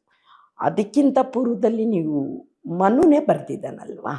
ಮನು ನಮ್ಮ ಮನಸ್ಸು ಒಳಗಡೆ ನಿರಂತರವಾಗಿ 6ನೇ ಶತಮಾನದ ಅನಂತರದಲ್ಲಿ ನಮ್ಮ ಭಾರತದ ಎಲ್ಲ ಕಲ್ಚರ್ಗಳ ಜೊತೆನೂ ಅವನ ಮನಸ್ಥಿತಿಯಾಗಿದ್ದಾನೆ. ನಿಮಗೆ ಯಾಕೆ ಜನಪದದಲ್ಲೂ ಕೂಡ ಪಾತಿವ್ರತ್ಯವನ್ನು ಹೈಲೈಟ್ ಮಾಡ್ತಿದ್ದಾರೆ?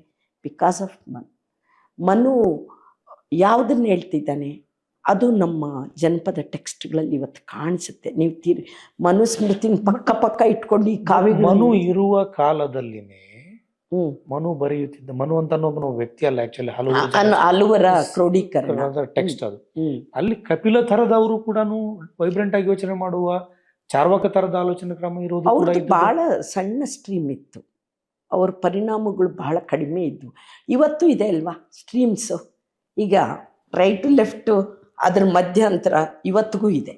ಆದರೆ ನಿಮಗೆ ಲೆಫ್ಟ್ ಎಷ್ಟಿದೆ ರೈಟ್ ಎಷ್ಟಿದೆ ಅಂತ ನೀವು ತೆಗೆದ್ರೆ 80-20 ಇನ್ನೂ ಇಲ್ಲ, 10 ಮಧ್ಯಂತರದ್ದು ಒಂದಿಷ್ಟು.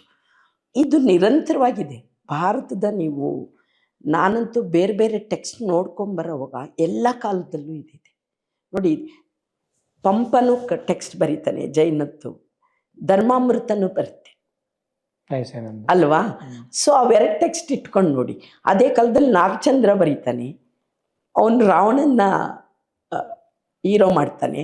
ಈ ಧರ್ಮಾಮೃತ ಪೂರ್ತಿ ಜೈನ ಧರ್ಮದ ಒಂದು, ನೀನು ಜೈನ ಧರ್ಮವನ್ನು ಯಾಕೆ ಅಕ್ಸೆಪ್ಟ್ ಮಾಡಬೇಕು, ಯಾಕೆ ಮಾಡಲೇಬೇಕು ಅನ್ನೋದನ್ನು ಹೇಳುವಂಥ ಕಾವ್ಯನೂ ಬರುತ್ತೆ. ಅದು ಇವತ್ತಿಗೂ ಇದೆ. ಆ ಥರದ್ದು ಒಂದು ಮೈಂಡ್ ಸೆಟ್ ಭಾರತದೊಳಗಡೆ ನಿರಂತರವಾಗಿದೆ. ಅದು ಮನು ನಿರಂತರವಾಗಿ ನಮ್ಮೊಳಗಡೆ ಇದ್ದಾನೆ, ಅವನು ಹೋಗಿಲ್ಲ. ಅವನು ನಮಗೆ ಅವರು ಪರ್ಯಾಯ ಇದ್ರಲ್ಲ, ಚಾರ್ವಾಕರು, ಉಳಿದವರು, ನಾಥಪಂಥ, ಅವರೆಲ್ಲ ನಮ್ಮಲ್ಲಿ ಶಾಶ್ವತವಾಗಿ ಉಳಿದಿಲ್ಲ. ಬರ್ತಾರೆ ಹೋಗ್ತಾರೆ. ಈಗಲೂ ನೋಡಿ ನೀವು ಹಳ್ಳಿಗಳಲ್ಲಿ ನಮಗೆ ಕೈವಾರ ನಾರಾಯಣ ತತ್ವ, ನಮ್ಮದು ಕೋಲಾರ, ನಿಮಗೆ ತುಂಬ ಊರಿಗೂ ಮಠ ಇದೆ, ಕೈವಾರ ನಾರಾಯಣ ತತ್ವದ ಮಠ ಇದೆ. ಅಲ್ಲಿ ಸಂಜೆ ಆದರೆ ಅಮಾವಾಸ್ಯೆ ಹುಣ್ಣಿಮೆಯಲ್ಲಿ ಎಲ್ಲ ಗಂಡು ಮಕ್ಕಳು ಹೆಣ್ಮಕ್ಳು ಸೇರಿಕೊಂಡು ಕೈವಾರನಾಥ ನಾರಾಯಣ ತಾತನ ಪದಗಳನ್ನು ಹಾಡಿಕೊಂಡು ಊಟ ಮಾಡಿ ಆಚರಣೆ ಮಾಡಿ ಅವ್ರವ್ರ ಮನೆಗಳಿಗೆ ಹೋಗ್ತಾರೆ. ಅಲ್ಲಿ ಯಾಕೆ ಹೋಗ್ತೀಯ ಗಂಡಸ ಮಕ್ಕಳ ಜೊತೆ, ಹೆಣ್ಮಕ್ಳು ಅಂತ ಯಾರೂ ಹೇಳಲ್ಲ, ಎಲ್ಲ ಹೆಣ್ಮಕ್ಳು ಹೋಗ್ತಾರೆ ಮಠಕ್ಕೆ. ಸೊ ಇಂಥದ್ದೊಂದು ಕಲ್ಟ್ ಇದೆ ನಮ್ಮೊಳಗಡೆ. ಅದು ಎಷ್ಟು ಪ್ರಮಾಣದಲ್ಲಿದೆ? ಅದು ತುಂಬ ಚಿಕ್ಕ ಪ್ರಮಾಣದಲ್ಲಿದೆ. ಅಲ್ಲಿ ಜಾತಿ ಭೇದ ಇಲ್ಲ. ಈಗ ಸಿದ್ಧಾರೂಢರದ್ದು ನೀವು ನೀವು ನೋಡಿದರೆ ನಾನು ಚಿಕ್ಕಮಗಳೂರು ಇವರು ಪುಸ್ತಕ ಬರೆಯುವಾಗ ನಾನು ಅವ್ರ ಜೊತೆನೇ ಉಳಿದೆ ಮುಗುಳಿಯಲ್ಲಿ. ಅವರು ಸಿದ್ಧಾರೂಢರ ಆರಾಧಕರು. ಅಲ್ಲಿ ನೋಡಿ ಎಲ್ಲ ಲೋಯರ್ ಕಾಸ್ಟ್ನವರೇ, ಕಾಸ್ಟ್ಲೆಸ್. ಅವರು ಯಾವ ಜಾತಿ ಇಲ್ಲ, ಯಾರ ಮನೆಗಾದರೂ ಹೋಗ್ತಾರೆ. ಅಮಾವಾಸ್ಯೆ ಮಾಡಿದರೆ ಇಡೀ ದಿನ ಸಿದ್ಧಾರೂಢರನ್ನು ಕುರ್ತ್ಕೊಂಡು ಹಾಡ್ತಾರೆ, ತತ್ವಪದ ಹಾಡ್ತಾರೆ, ಕೂರ್ತಾರೆ. ಆಮೇಲೆ ನಾನು ಕೇಳಿದೆ, ಬೆಳಿಗ್ಗೆ ಪ್ರಸಾದ ಆಗುತ್ತೆ, ಆಮೇಲೆ ಹೋಗ್ತೀವಿ ಅಂತ. ಪ್ರಸಾದ ಏನು? ಯಾರು ಏನು ಬೇಕಾದರೂ ಮಾಡ್ಬೋದು. ಮಾಂಸನೂ ಮಾಡ್ಬೋದಾ? ಮಾಡ್ಬೋದು. ಅವರು ಇಚ್ಛೆ ಮಾಡಿದರೆ ಯಾರಿಗೂ ಊಟಕ್ಕೆ ಹಾಕ್ತಾರೆ, ಎಲ್ಲರೂ ಊಟ ಮಾಡ್ಕೊಂಡು ಹೋಗ್ತಾರೆ. ಅಂದರೆ ಈ ಥರ ದಾರಿಗಳು ಇವತ್ತಿಗೂ ಇದೆ ರೂಢಿಯಲ್ಲಿ. ಆದರೆ ಅವು ಎಷ್ಟಿವೆ, ಹೇಗಿವೆ? ಬಹಳ ಕಡಿಮೆ ಪ್ರಮಾಣದಲ್ಲಿವೆ. ಆದರೆ ಅವ್ರ ಮಕ್ಕಳು ಹೋಗ್ತಾ ಇದ್ದಾರಾ? ಲಕ್ಷ್ಮೀದೇವನ ಮಕ್ಕಳು ಹೋಗ್ತಾರಾ ಸಿದ್ಧಾರೂಢರ ಮಠಕ್ಕೆ? ಕಲ್ತು ಶಿಕ್ಷಣ ಬಂದಿದ್ದಿದೆಯಲ್ಲ, ನಮ್ಮ ಶಿಕ್ಷಣ ಹೆಚ್ಚೆಚ್ಚು ಬ್ರಾಹ್ಮಣಿಕಲ್ಲಾಗಿದೆ. ಅದನ್ನು ಹೇಳಬೇಕೋ ಬೇಡೋ ನಂಗೆ ಗೊತ್ತಿಲ್ಲ.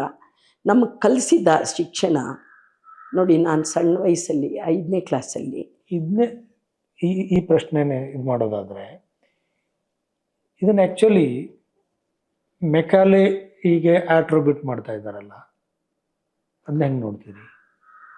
ಮೆಕಾಲೆ ಬಂದು ನಮಗೆ ಶಿಕ್ಷಣ ಕಲಿಸ್ಬೇಕು ಅಂತ ಹೇಳಿದ್ದು. ಮೆಕಾಲೆ ನಮಗೆ ಪಾಠ ಓದಿಸಿದ್ರ? ಪಾಠ ಓದಿಸಿದವ್ರು ಯಾರು ನಮಗೆ ಹೇಳಿ? ಯಾರು ಓದಿಸಿದ್ರು ನಮಗೆ? ಓದಿಸಿದವರೆಲ್ಲ. ಆಮೇಲೆ ಟೆಕ್ಸ್ಟು ಓದಿಸಿದವ್ರು, ಟೆಕ್ಸ್ಟ್ ಮಾಡಿದವ್ರು ಯಾರು? ಮೆಕಾಲೆ ಮಾಡಿದ್ರ?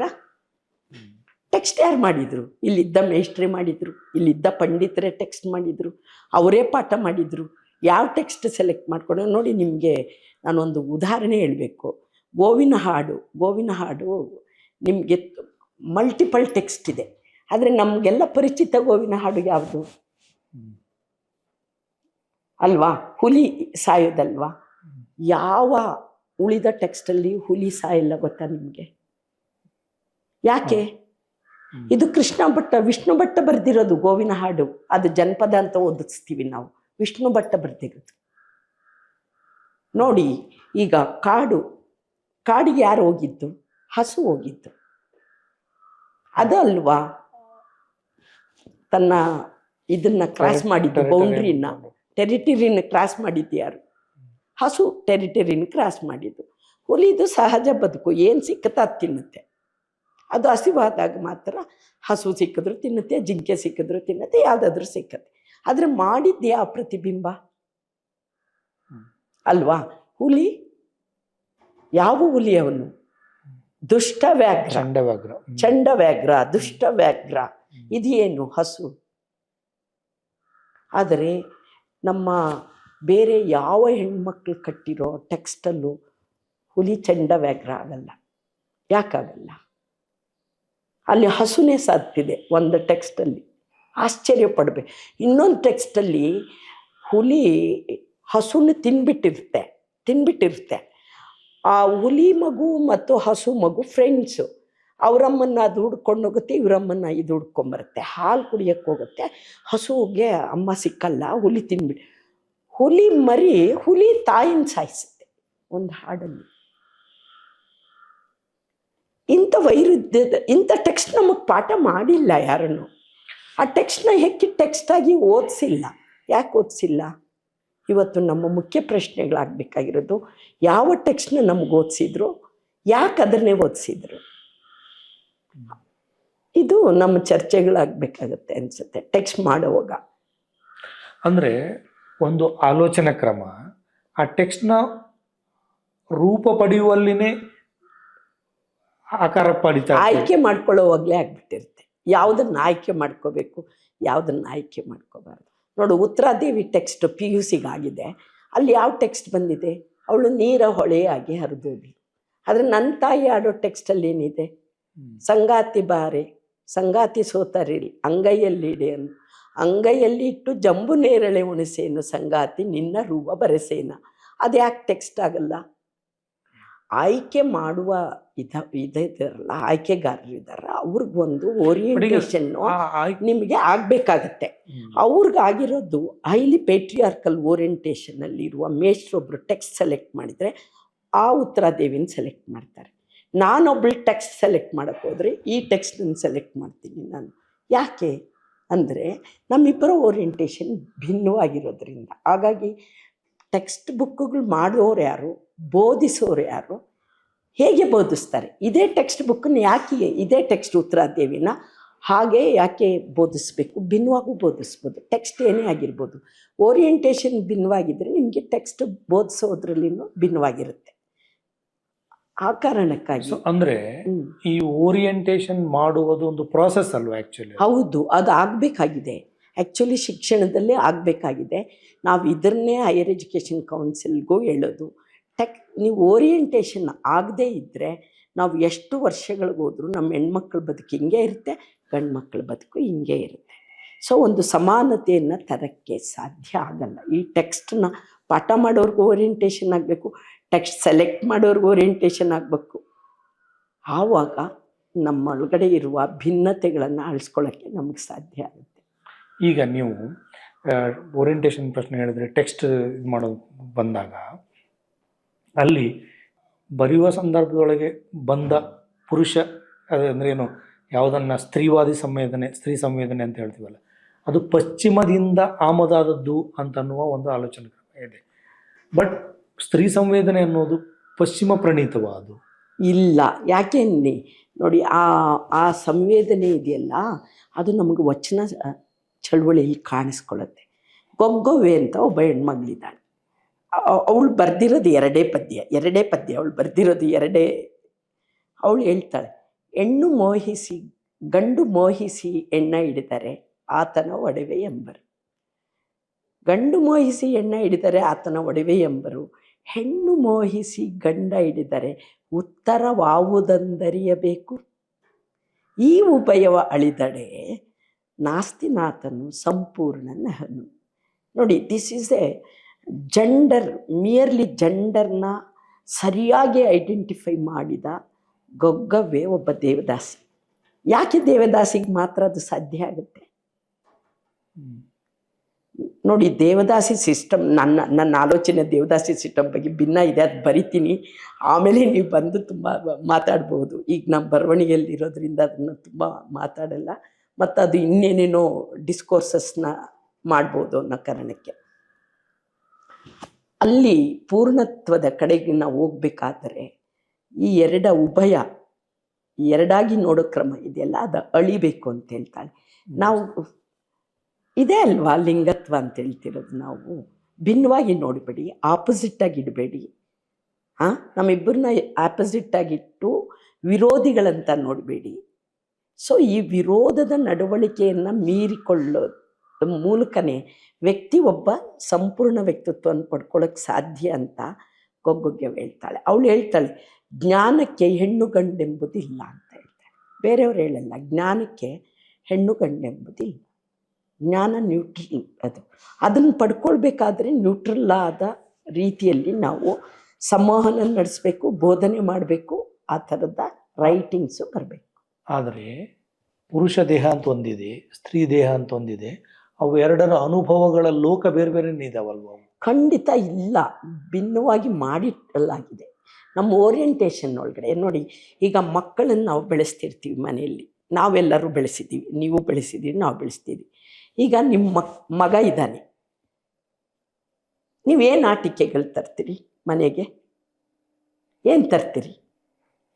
ಚೆಂಡು ತರ್ತೀರಿ, ಸ್ಕೂಟರ್ ತರ್ತೀರಿ, ಏರೋಪ್ಲೇನ್ ತರ್ತೀರಿ, ಬಿಟ್ಟರೆ ಟ್ರ್ಯಾಕ್ಟರು ತರ್ಬೋದು. ಅವನಿಗೆ ಡ್ರೆಸ್ ತರೋಗಿ ಏನು ಮಾಡ್ತೀರಿ? ಪೊಲೀಸ್ ಡ್ರೆಸ್ ತರ್ತೀರಿ ಅಲ್ವಾ? ಹೆಣ್ಮಗಳಿದ್ರೆ ಮಡಿಕೆ ಕುಡಿಕೆ ತಂದು ಕೊಡ್ತೀರಿ, ಗೊಂಬೆ ತಂದು ಕೊಡ್ತೀರಿ, ಬಾರ್ಬರಿ ಗೊಂಬೆಗಳು ತಂದು ಕೊಡ್ತೀರಿ, ವೆರೈಟೀಸ್ ಆಫ್ ಬಾರ್ಬಿ ಗೊಂಬೆ ತಂದು ಕೊಡ್ತೀವಿ, ಅಡುಗೆ ಮಾಡೋ ಸಾಮಾನು ತಂದು ಕೊಡ್ತೀವಿ, ತೊಟ್ಲು ತಂದು ಕೊಡ್ತೀವಿ. ನಮ್ಮ ಅಮ್ಮಂದ್ರೆಲ್ಲ ನಮಗೆ ತೊಟ್ಲು ತಂದು ಕೊಟ್ಟಿದ್ರು. ನಾವು ಅದನ್ನು ಕಟ್ಟಿಬಿಟ್ಟು ಹಿಂಗೆ ತೂಗ್ತಾ ಮಗುನ ಆಡ್ತಿದ್ವಿ ನಾನು ಬೆಳೆದಾಗ. ಅಂದರೆ ನನಗೆ ಈ ಓರಿಯೆಂಟೇಷನ್ ಮದರ್ ಆಗೋದನ್ನು ಕೊಡ್ತಾರೆ, ನನಗೆ ನನ್ನ ಮನೆ ಅಡುಗೆ ಮಾಡೋದನ್ನು ಓರಿಯೆಂಟೇಷನ್ ಕೊಡ್ತಾರೆ, ನನಗೆ ಕೇರೋಕ್ಕೆ ಮರ ಕೊಡ್ತಾರೆ ಸಣ್ಣ ಮಗುಗೆ. ಈಗಲೂ ನೀವು ಹೆಣ್ಮಕ್ಳ ಮನೆಗೆ ಹೋಗಿ, ಹೆಣ್ಮಕ್ಳು ಸಣ್ಣ ಮಕ್ಳು ಅಲ್ಲಿ ಒಂದು ಮರ ಇರುತ್ತೆ, ಒಂದು ಒಲೆ ಇರುತ್ತೆ. Why they are giving? ಅದನ್ನೇ ಯಾಕೆ ಮಗು ಕೊಡ್ತಾರೆ? ಗಂಡು ಮಗುಗೂ ಕೊಡಿ ಒಲೆ ಸೌಟು ಎಲ್ಲನೂ, ಹೆಣ್ಮಗಳಿಗೂ ಚೆಂಡು, ಸ್ಕೂಟರು, ಗಾಡಿ, ಕಾರ್ ಎಲ್ಲ ಕೊಡಬಹುದಲ್ವಾ? ಕೊಡಲ್ಲ. ಯಾಕೆ? This is divide. ಪಾಪ ಈಗ ಬೆಳೆದ ಗಂಡು ಮಕ್ಕಳನ್ನ ನಾನೇನು ಹೇಳಲ್ಲ. ಯಾಕೆಂದರೆ ನಾವೇ ಮನೆಯಲ್ಲಿ ಅವ್ರನ್ನ ಬೆಳೆಸೋ ವಿಧಾನದಲ್ಲೇ ಭಿನ್ನ ಮಾಡಿ ಇವತ್ತು ನೀನು ಸಮಾನವಾಗಿರು ಅಂದರೆ ಹೇಗಿರೋಕ್ಕೆ ಸಾಧ್ಯ? ಓರಿಯೆಂಟೇಷನ್ನೇ ನಮ್ಮ ಕುಟುಂಬಗಳಲ್ಲಿ ಓರಿಯೆಂಟೇಷನ್ನೇ ಆ ಥರ ಇದೆಯಲ್ಲ. ಮತ್ತು ಮಗ ಎಷ್ಟೊತ್ತಿಗೆ ಹೋಗಿ ಬಂದರೂ ಪ್ರಶ್ನೆ ಮಾಡಲ್ಲ. ಮಗಳು 6 ಗಂಟೆ ಆದರೂ ನೀನು ಬಂದಿಲ್ಲ, ಎಲ್ಲಿದೆಯಾ? ಅಪಾಯ ಕಾಲ. ಅಪಾಯ ಮಾಡೋರು ಯಾರು? ನಿನ್ನ ಮಗನೇ ಇನ್ನೊಬ್ರಿಗೆ ಅಪಾಯ ಮಾಡ್ತಿರ್ಬೋದು ತಾನೇ ಹೊರಗಡೆ ಇದ್ದರೆ. ಅದು ನಮ್ಮ ಅಮ್ಮಂದ್ರಿಗೆ ಯಾಕೆ ಗೊತ್ತಾಗಲ್ಲ? ಅಪ್ಪನಿಗೆ ಯಾಕೆ ಗೊತ್ತಾಗಲ್ಲ? ಅಪಾಯ ಮಾಡೋದು ಗಂಡು ಅನ್ನೋದಾದರೆ ನನ್ನ ಮಗ ಹೊರಗಡೆ ಇದ್ರೂ ಅಪಾಯ ಮಾಡ್ತಾನೆ ಅಂತ ತಾನೇ ತಿಳ್ಕೊಬೇಕಾಗಿರೋದು. ಅದನ್ನು ತಾನೇ ನಾವು ತಿದ್ದಬೇಕಾಗಿರೋದು. ಆ ಥರ ಹೆಣ್ಮಗಳು ನೀನು ಎಚ್ಚರಿಸೋದ್ರಿಂದ ಏನಾಗುತ್ತೆ? ಗಂಡನ ಎಚ್ಚರಿಸ್ದೆ ಹೆಣ್ಣನ್ನು ಎಚ್ಚರಿಸೋದ್ರಿಂದ ಭಿನ್ನ ಏನಾಗುತ್ತೆ? ಮತ್ತು ನಾವು ಅದೇ ಓರಿಯೆಂಟೇಷನ್ನ ನಿರಂತರವಾಗಿ ಮಾಡ್ತಾ ಇದ್ದೀವಿ, ಇವತ್ತಿಗೂ ಮಾಡ್ತಾ ಇದ್ದೀವಿ, ಕಲ್ತವರು ಮಾಡ್ತಾ ಇದ್ದೀವಿ,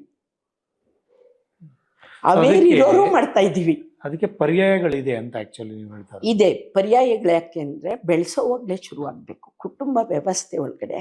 ನೋಡಿ, ಈಗ ಮನೆ ಕೆಲಸನ ಇಬ್ಬರು ಹಂಚ್ಕೊಂಡು ಮಾಡ್ತಾ ಇದ್ದರೆ ಗಂಡ ಹೆಂಡತಿ, ಗಂಡು ಮಕ್ಕಳು ಹಂಚ್ಕೊಂಡು ಮಾಡೋಕ್ಕೆ ಶುರು ಮಾಡ್ತಾರೆ, ತಮ್ಮ ಮಕ್ಕಳು ಕಲಿತಾರೆ.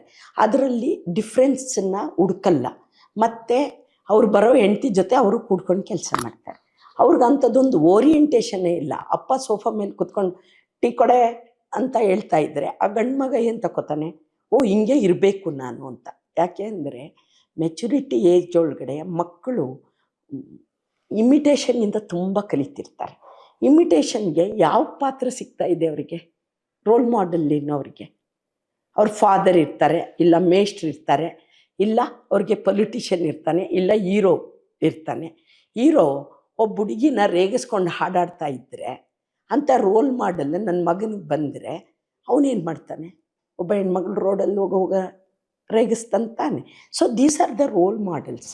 ಅದನ್ನು ಚೇಂಜ್ ಮಾಡುವಂಥ ಒಂದು ಓರಿಯೆಂಟೇಷನ್ನು ಎಲ್ಲ ನೆಲೆಯಲ್ಲೂ ಆಗಬೇಕು.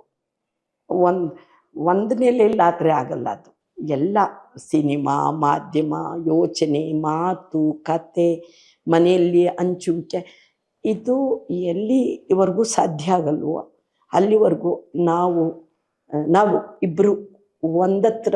ನೋಡಿ, ಇವತ್ತು ಯಾವ ಪೊಲಿಟಿಷಿಯನ್ ಹೆಣ್ಮಕ್ಳು ಪೊಲಿಟಿಕಲ್ ಫೀಲ್ಡ್ಗೆ ಹೋಗೋಕ್ಕೆ ಯಾಕೆ ಇಷ್ಟು ಯೋಚನೆ ಮಾಡ್ತಾರೆ?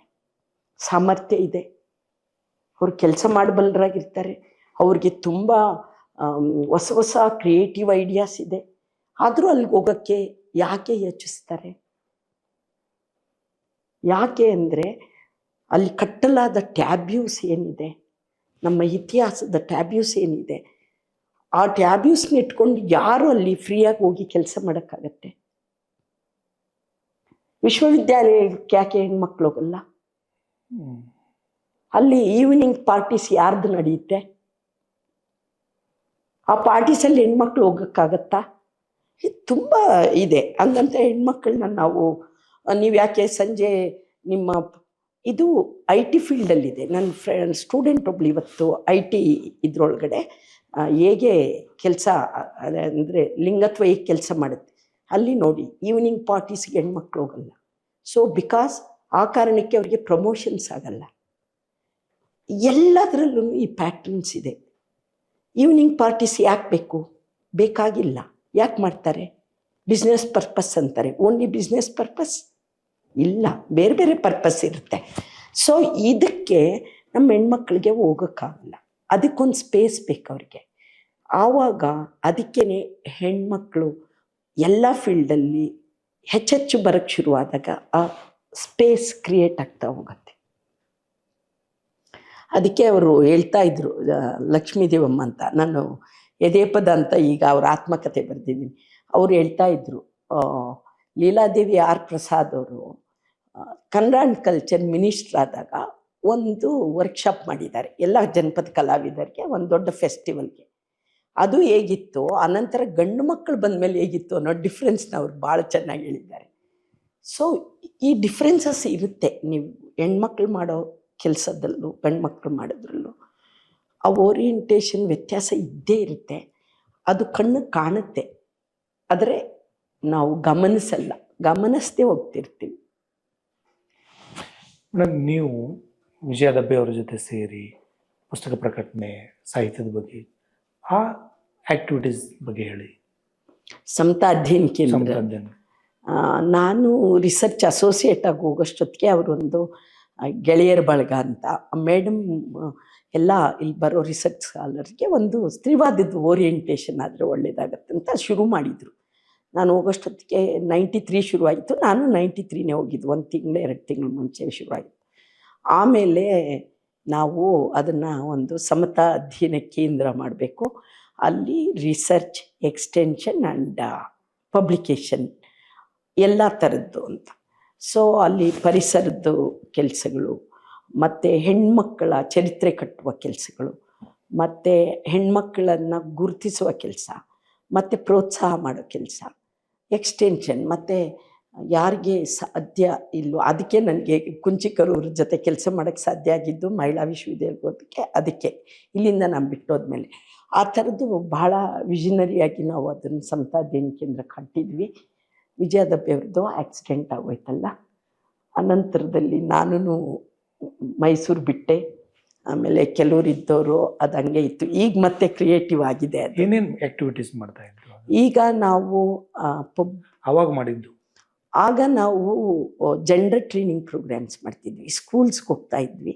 ಯಾಕೆಂದರೆ ಟೀನೇಜರ್ಸ್ಗೆ ಒಂದು ಮೈಂಡ್ ಸೆಟ್ ಬದಲಾದರೆ ಬದುಕಲ್ಲಿ ತುಂಬ ಬದಲಾವಣೆಗಳಾಗ್ತವೆ. ಅದು ಸ್ವಲ್ಪ ಇಮಿಟೇಷನ್ ವಯಸ್ ಅಂತ ಸ್ಕೂಲ್ಸ್ಗೆ ಹೋಗಿ ಜೆಂಡರ್ ಟ್ರೈನಿಂಗ್ ಪ್ರೋಗ್ರಾಮ್ಸ್ ಮಾಡ್ತಿದ್ವಿ. ಆಮೇಲೆ ನಾವು ಅವಾಗ ಅಂತರ್ಜಾತಿ ವಿವಾಹಗಳನ್ನು ಮಾಡಿಸ್ತಾ ಇದ್ವಿ. ಅದೊಂದು, ಆಮೇಲೆ ಅವ್ರುಗಳಿಗೆ ಒಂದು ಸ್ವಲ್ಪ ದಿವಸ ಕಟ್ಕೊಳ್ಳೋಕ್ಕೆ ಸಪೋರ್ಟಿವ್ ಸಿಸ್ಟಮ್ ಆಗಿ ಕೂಡ ನಿಲ್ತಾ ಇದ್ವಿ. ಆಮೇಲೆ ಬುಕ್ ಪಬ್ಲಿಕೇಶನ್ ಮಾಡ್ತಾಯಿದ್ವಿ. ಒಂದು ಲ್ಯಾಂಡು ತಗೊಂಡಿದ್ವಿ ನಾವು ಸಮತಾ ಅಧ್ಯಯನ ಕೇಂದ್ರಕ್ಕೆ, ಒಂದು CSI ಕೂಡ. ಅಲ್ಲಿ ನಮ್ಗೆ ತುಂಬ ಕನಸುಗಳಿತ್ತು, ಏನೇನೋ ಮಾಡಬೇಕು ಅಂತ. ಅಲ್ಲೊಂದು ಬ್ಯೂಟಿಫುಲ್ ಲೈಬ್ರರಿ ಮಾಡಬೇಕು, ಹೆಣ್ಮಕ್ಳೆಲ್ಲ ಬಂದು ಅಲ್ಲಿ ಕೂತು ಓದುವಂಥ, ಮತ್ತು ಚರ್ಚೆಗಳಾಗಬೇಕು, ವರ್ಕ್ಶಾಪ್ಸ್ ಆಗಬೇಕು ಅಂತೆಲ್ಲ. ಅದು ಮುಂದೆ ಮಾಡ್ತೀವೋ ಏನು ನೋಡಬೇಕು. ನೀವು ಮಹಿಳಾ ಯೂನಿವರ್ಸಿಟಿಗೆ ಹೋದ್ಮೇಲೆ ಅಲ್ಲಿ ಆ್ಯಕ್ಚುಲಿ ನೀವು ಸಾಹಿತ್ಯದ ವಿದ್ಯಾರ್ಥಿಯಾಗಿದ್ದವರು, ನಿಮ್ಮ ಅಧ್ಯಯನದ ಲೋಕ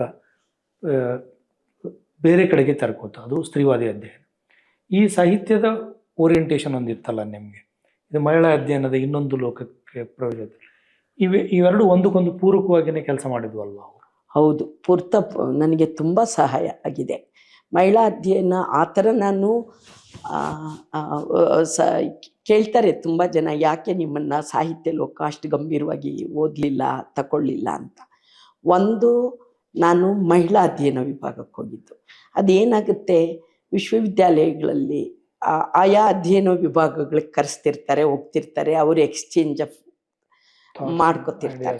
ನಾನು ವಿಮೆನ್ ಸ್ಟಡೀಸ್ಗೆ ಹೋಗಿದ್ದಕ್ಕೆ ನಮ್ಮ ವಿಮೆನ್ ಸ್ಟಡೀಸ್ ಅವ್ರು ಬಂದು ಹೋಗೋ ಕೆಲಸ ಆಯಿತು. ಆಗ ನನಗೆ ಲಿಟ್ರೇಚರ್ದು ಟಚ್ ಸ್ವಲ್ಪ ಹಿನ್ನಡೆ ಆಯಿತು ಅಂತ ಅನಿಸುತ್ತೆ ನನಗೆ.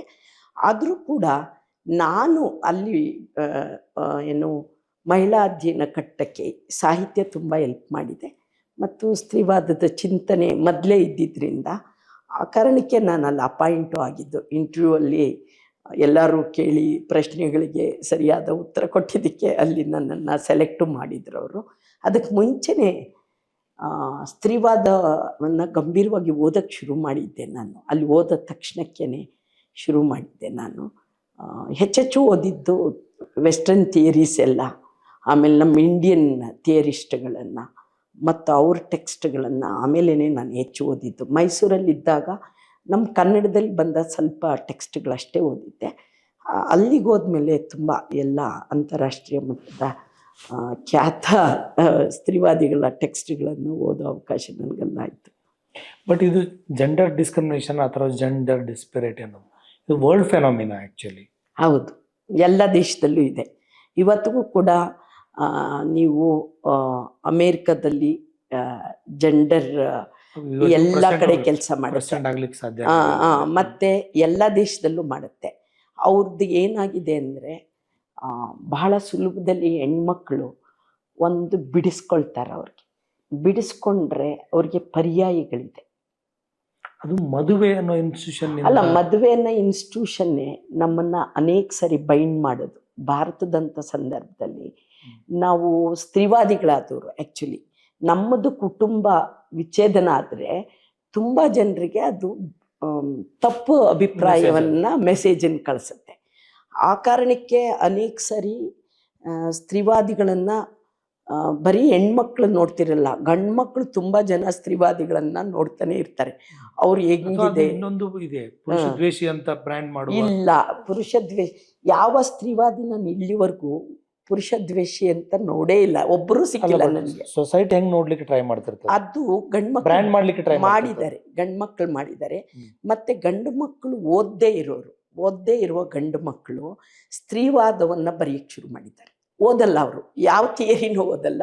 ಮತ್ತು ನಾನು ಹೇಳ್ತೀನಿ ನೋಡಿ, ಅವರಿಗೆ ನಿಜವಾಗ್ಲೂ ಕೂಡ ಗಂಡು ಮಕ್ಕಳಿಗೆ ಫೆಮಿನಿಸಮ್ ಅರ್ಥ ಆಗೋದು, ನೀವು ಗಂಡು ಮಗನೇ, ಆದರೆ ಸ್ವಲ್ಪ ಕಷ್ಟ ಇದೆ ಅಂತ ಹೇಳ್ತೀನಿ. ಯಾಕೆ ಅಂದರೆ ಅದು ಶಾರ್ಪ್ನೆಸ್ ತುಂಬ ಹೈಲಿ ನಿಮಗೆ ಕ್ರಿಟಿಕಲ್ ಆಗಿರೋ ಥಿಯರಿ ಅದು ಫೆಮಿನಿಸಮ್. ನಿಮಗೆ ಹಿಂಗೋದ್ರೆ ಪುರುಷ ದ್ವೇಷ ಅಂತ ಕಾಣಿಸ್ತಿರುತ್ತೆ, ಹಿಂಗೆ ನೋಡಿದರೆ ಹೆಣ್ಮಗಳ ಕಡೆ ಎಳಿತಾ ಇದೆ ಅಂತ ಕಾಣಿಸ್ತದೆ. ಯಾಕೆ ಅಂದರೆ ಅದು ಒಳ ಹೊರಗೆ ಎರಡನ್ನೂ ಮಾತಾಡುತ್ತೆ. ಸೊ ಒಳ ಹೊರಗನ್ ಮಾತಾಡೋವಾಗ ಹೊರಗನ್ ಮಾತಾಡಿದರೆ ಓಕೆ ಅಂತಾರೆ, ಒಳಗನ್ ಮಾತಾಡಿದರೆ ಬೇಡ ಅಂತಾರೆ. ಸೊ ಈ ಡಿವೈಡ್ ಇದೆಯಲ್ಲ, ಇದನ್ನು ನಿಮಗೆ ಈಗ ನಮ್ಮ ಸೋಷಲಿಸ್ಟ್ ಫೆಮಿನಿಸ್ಟ್ ಹೇಳ್ತಾರೆ, ಯಾರು ಆರ್ಡರ್ಸ್ ಕೊಡ್ತಾರೆ ನಿಮಗೆ, who will give the orders ಅಂತ ನಾವು ಕೇಳಿದರೆ, ನಮಗೆ ನಮ್ಮ ಮನೇಲಿ ಗಂಡನೂ ಕೊಡ್ತಾನೆ, ಮಗನೂ ಕೊಡ್ತಾನೆ. ಅಮ್ಮ ನೀರು ಕೊಡಮ್ಮ, ದಿಸ್ ಈಸ್ ಅನ್ ಆರ್ಡರ್, ಹೌದಲ್ವಾ? ಅದ್ರ ತಗೊಳ್ಳೋರು ಯಾರು? ಆರ್ಡರ್ನ ತಗೊಳ್ಳೋರು ಯಾರು? ಹೆಣ್ಮಗಳು. ಎಲ್ಲಿಂದ ಶುರುವಾಗತ್ತೆ ಈ ಆರ್ಡರ್ ತಗೊಳ್ಳೋ ಮತ್ತು ಕೊಡುವ ಕೆಲಸ? ನಮಗಿದು ರೂಢಿಯಾಗೋಗುತ್ತೆ. ನಾವು ಆಫೀಸ್ಗೆ ಹೋದಾಗಲೂ ಆರ್ಡ್ರ್ ಕೊಡೋರಿದ್ದಾಗಲೂ ಕೂಡ ನನಗೆ ಆರ್ಡ್ರ್ ಕೊಡಬೇಕು ಅನ್ನೋದು ಗೊತ್ತಿರುತ್ತೆ, ಕೊಡುವ ವಿಧಾನ ಮತ್ತೆ ಗಂಡಿನ ಇಮಿಟೇಷನ್ ಆಗೇ ಇರುತ್ತೆ. ಸೊ ಈ ಶಾರ್ಪ್ನೆಸ್ ನಂಗೆ ಅರ್ಥ ಆಗದೆ ಇದ್ದರೆ ನಾನು ಆಡಳಿತದಲ್ಲಿ ಗಂಡಿನ ಥರನೇ ರೂಲ್ ಮಾಡ್ತೀನಿ. ಸೊ ಈ ಶಾರ್ಪ್ನೆಸ್ ನಂಗೆ ಅರ್ಥ ಆದರೆ ಭಿನ್ನ ಮಾಡ್ಕೋಬೇಕು ನನ್ನ ಆಡಳಿತ ಕ್ರಮನ ಅನ್ನೋದನ್ನು ನಾನು ಜಾಗೃತಳಾಗಿ ನೋಡಿ. ಅದಕ್ಕೆ ನಾನು ನಮ್ಮ ಯೂನಿವರ್ಸಿಟಿಯಲ್ಲಿ ನನ್ನ FO ಆದಾಗಲೂ ಅಷ್ಟೇ, ನಾನು ಕುಲಸಚಿವೆ ಆದಾಗೂ ಅಷ್ಟೇ, ನಾನು ಡೋರ್ ಯಾವತ್ತೂ ಕ್ಲೋಸ್ ಮಾಡಿಲ್ಲ. ನಾನು ಹೇಳಿದ್ದೆ, ನನಗೆ ಯಾರು ಚೀಟಿ ಕೊಟ್ಟು ಬರಬಾರ್ದು. ಮನೆಗೆ ಹೋದ್ರೆ ಚೀಟಿ ಕೊಟ್ಟು ಬರ್ತಾರಾ? ಇಲ್ಲ ಅಲ್ವಾ? ಇಲ್ಲಿ ಯಾಕೆ ಚೀಟಿ ಕೊಟ್ಟು ಬರಬೇಕು? ಯಾರು ಬೇಕಾದರೂ ಬರ್ಬೋದು, P1 ಬರ್ಬೋದು, ಹೊರಗಡೆಯವ್ರು ಬರ್ದವ್ರು ಯಾರು ಬೇಕಾದರೂ ಬರ್ಬೋದು. It is open to everyone. So ಈ ಅಡ್ಮಿನಿಸ್ಟ್ರೇಷನ್ ಅಂದರೆ it is open to everyone. ನಿಯಂತ್ರಣ ಮಾಡೋಕ್ಕಾಗ್ದಿದ್ದಷ್ಟು ಜನ ಏನು ನಮ್ಮ ಹತ್ರ ಬರೋದಿಲ್ಲ. ಮತ್ತು ಎಲ್ರಿಗೂ ಬಂದರೆ ನೀವು ಎಕ್ಸಸ್ ಇದ್ದರೆ ಅಲ್ಲಲ್ಲಿ ಮುಗ್ದೇ ಹೋಗುತ್ತೆ ಕೆಲಸ, ಬರ್ಡನ್ನೂ ಅಲ್ಲ. ನೀವು ಯಾವಾಗ ಬಾಗಿಲು ಹಾಕ್ಕೋತೀರೋ ಇಟ್ ಈಸ್ ಸಮಥಿಂಗ್ ಮೆಶಿ, ಬೇರೆಯವ್ರಿಗೆ ಇನ್ನೇನೋ ನಡೀತಿದೆ, ಮತ್ತು ನಾನು ತುಂಬ ಕೆಲಸದಲ್ಲಿ ಇದ್ದೀನಿ ಅಂತ ತೋರಿಸ್ಕೊಳ್ಳೋದು ಯಾರಿಗೇ ಆಗಲಿ. ನೋಡಿ, ನಾನು ಒಂದು ದಿನಕ್ಕೆ 50ರಿಂದ 60 ಫೈಲ್ ಕ್ಲಿಯರ್ ಮಾಡ್ತಿದ್ದೆ ವಿತಿನ್ 2 hours. ಓಕೆ. ಹಂಗಂತ ನಾನು ಓದ್ತಿರ್ಲಿಲ್ವಾ ಫೈಲು? ನಾನು ಓದ್ತಾ ಇದ್ದೆ. ಆಮೇಲೆ ಮೇಡಮ್ ನೀವು ನಮ್ಮ ಮಕ್ಳಲ್ಲಿ ಕೇಳಿದೆ, ಮೇಡಮ್ ಇಷ್ಟು ಫೈಲು ನೀವು ಫಾಸ್ಟಾಗಿ ಕ್ಲಿಯರ್ ಮಾಡಿದ್ರಿ, ಏನಿದೆ ತಗೊಂಬ, ಯಾವ ಫೈಲಲ್ಲಿ ಏನಿದೆ ಹೇಳ್ತೀನಿ. ನಿಮಗೆ ಆ ಶಾರ್ಪ್ನೆಸ್ ಬಂದುಬಿಡುತ್ತೆ. ನಿಮಗೆ ಕಣ್ಣಿಗೆ ಬಿಟ್ಟ ತಕ್ಷಣ ಗೊತ್ತಾಗುತ್ತೆ ಮೇಲಿನ ಲೈನ್ ಏನಿದೆ ಅಂತ, ಮತ್ತು ಯಾರ ಫೈಲು ಏನಕ್ಕೆ ಬಂದಿದೆ ಏನು, ಅದಕ್ಕೇನು ಹೆಚ್ಚು ಟಿಪ್ಪಣಿನೂ ಬೇಕಾಗಿಲ್ಲ. ಮೇಲೆ ಟಿಪ್ಪಣಿ ಹಾಕಿದರೆ ನಾವು ಅಪ್ರೂವ್ ಮಾಡೋದಷ್ಟೇ, ಮೇಲೆ VC ಅಪ್ರೂವ್ ಮಾಡಿದರೆ ಅಷ್ಟೇ ಅದು ಆರ್ಡ್ರ್ ಆಗೋದು. ಆರ್ಡ್ರ್ ಒಬ್ಬ ಇವರು ಕ್ಲರ್ಕ್ ಆಗ್ತಾನೆ, ನಾನು ಅದಕ್ಕೆ ಸೈನ್ ಮಾಡ್ತೀನಿ. ಎಷ್ಟು ಟೈಮ್ ಬೇಕು ಅದಕ್ಕೆ? ಬೇಕಾಗಿಲ್ಲ. ಆದರೆ ನಾವು ಅದನ್ನು ತುಂಬ ಘನ ಕೆಲಸ ಅಂತ ಮಾಡ್ಕೊಂಡಿರೋದ್ರಿಂದ, ನಾವೇ ಬೇಲಿಗಳು ಕಟ್ಕೊಂಡಿರೋದ್ರಿಂದ ಎಲ್ಲ ಆಡಳಿತವೂ ಕೂಡ ಕಷ್ಟ ಆಗಿದೆ. ಆಡಳಿತ ಬಹಳ ಸುಲಭ ಅರ್ಥ ಮಾಡಿಕೊಂಡ್ರೆ, ಮತ್ತು ಈ ಬೇಲಿಗಳನ್ನು ಮುರಿದ್ರೆ. ಈ ಬೇಲಿ ಕೂಡ ಯಾವುದೇ ಬೇಲಿ ಆಗಿದ್ರು ಅದು ಮನುಷ್ಯ ನಿರ್ಮಿತವೇ ಅಲ್ವಾ? ಹೌದು, ಅದಕ್ಕೆ ನಾವು ಮುರ್ಕೋಬೇಕು, ಪ್ರತಿ ವೈಯಕ್ತಿಕವಾಗಿ ಮುರಿಬೇಕು ಬೇಲಿಗಳನ್ನು. ಪ್ರತಿಯೊಬ್ಬರೂ ಮುರಿತಾನೇ ಇರಬೇಕು, ಮುರಿದೇ ಕಟ್ಕೋಬೇಕು ಹೊಸ ಹೊಸ ಬೇಲಿಗಳನ್ನು. ಸ್ತ್ರೀವಾದನೂ ಅಷ್ಟೇ, ನನಗೆ ಅಪ್ಲೈ ಆಗೋ ಸ್ತ್ರೀವಾದ ನಿಮ್ಗೆ ಅಪ್ಲೈ ಆಗಲ್ಲ. ಯಾಕೆಂದರೆ ನಿಮ್ಮ ಓರಿಯೆಂಟೇಷನ್ ಬೇರೆ, ನಿಮ್ಮ ಥಿಂಕಿಂಗ್ ಬೇರೆ, ನಿಮ್ಮ ಮನೆಯ ಸಂಸ್ಕೃತಿ ಬೇರೆ, ನಂದು ಬೇರೆ. ಸೊ ನಾನೇ ಹೊಸ ಸ್ತ್ರೀವಾದನ ಕಟ್ಟಬೇಕು. ಅದಕ್ಕೇ ಎಷ್ಟು ಜನ ಹೆಣ್ಮಕ್ಳಿದ್ದಾರೋ ಅಷ್ಟು ಸ್ತ್ರೀವಾದಗಳು ಬರಬೇಕು. ಸೊ ಸ್ತ್ರೀವಾದನೂ ಒಂದಲ್ಲ, ಪಿತೃಪ್ರಧಾನತೆಯೂ ಒಂದಲ್ಲ, ಬಹುವಿಧ ಪಿತೃಪ್ರಧಾನತೆ, ಬಹುವಿಧದ ಸ್ತ್ರೀವಾದಗಳು ಬೇಕು ಅದಕ್ಕೆ ಮುರಿದು ಕಟ್ಟಕ್ಕೆ. ಈಗ ನಾವೆಲ್ ಕನ್ಸ್ಟ್ರಕ್ಟ್ ಮಾಡುವಾಗ, ದ್ವಿತ್ವ ಇರಲಿ ಭರತಕಲ್ಪ ಇರಲಿ, ಕನ್ಸ್ಟ್ರಕ್ಟ್ ಮಾಡುವಾಗ ನೀವು ಕ್ಯಾರೆಕ್ಟರ್ಗಳಿದ್ದಾವಲ್ಲ, ಆ ಕ್ಯಾರೆಕ್ಟರ್ಗಳು ಒಂದು ಕ್ಯಾರೆಕ್ಟರ್ ಇನ್ನೊಂದು ಕ್ಯಾರೆಕ್ಟರ್ನ ಮುಖಾಮುಖಿ ಆಗುವಾಗ ಈ ಥರದ ಸೊಸೈಟಿಯಲ್ಲಿರುವ ಕಾಂಟ್ರಡಿಕ್ಷನ್ಸ್ ಅಲ್ಲಿ ಇವಾಲ್ವ್ ಆಗುತ್ತಲ್ವ? ಅಲ್ಲಿ ಕೂಡ ಇವಾಲ್ವ್ ಆಗುತ್ತೆ. ಅದ್ರ ಕಾಂಟ್ರಡಿಕ್ಷನ್ನ ನಾನು ನನ್ನ ಭರತಕಲ್ಪ ನೋಡಿದರೆ ನಿಮ್ಗೆ ಗೊತ್ತಾಗುತ್ತೆ. ಅಲ್ಲಿ ತುಂಬ ಜನರಿಗೆ ಅದು ಇಷ್ಟ ಆಗಿದೆಯೋ ಗೊತ್ತಿಲ್ಲ ನನಗೆ. ಆದರೆ ಅದು ಈ ಕಾಲದ ಒಂದು ಆಡಳಿತವನ್ನು ಹೇಗೆ ಮಾಡ್ಕೊಳ್ಳೋಕ್ಕೆ ಒಂದು ದಾರ್ಶನಿಕ ಕೃತಿ ಅಂತ ನಾನು ಅಂದ್ಕೊಂಡಿದ್ದೀನಿ. ಪ್ರತಿಯೊಬ್ಬರೂ ಕೂಡ ಒಂದು ಏನು ಇದ್ದಿದ್ರೆ, ಒಂದು ವಿಷನ್ ಇದ್ದರೆ ಒಂದು ಆಡಳಿತವನ್ನು ಕಟ್ಟಕ್ಕೆ, ಭಿನ್ನವಾಗಿ ಕಟ್ಟಕ್ಕೆ ಸಾಧ್ಯ ಆಗುತ್ತೆ.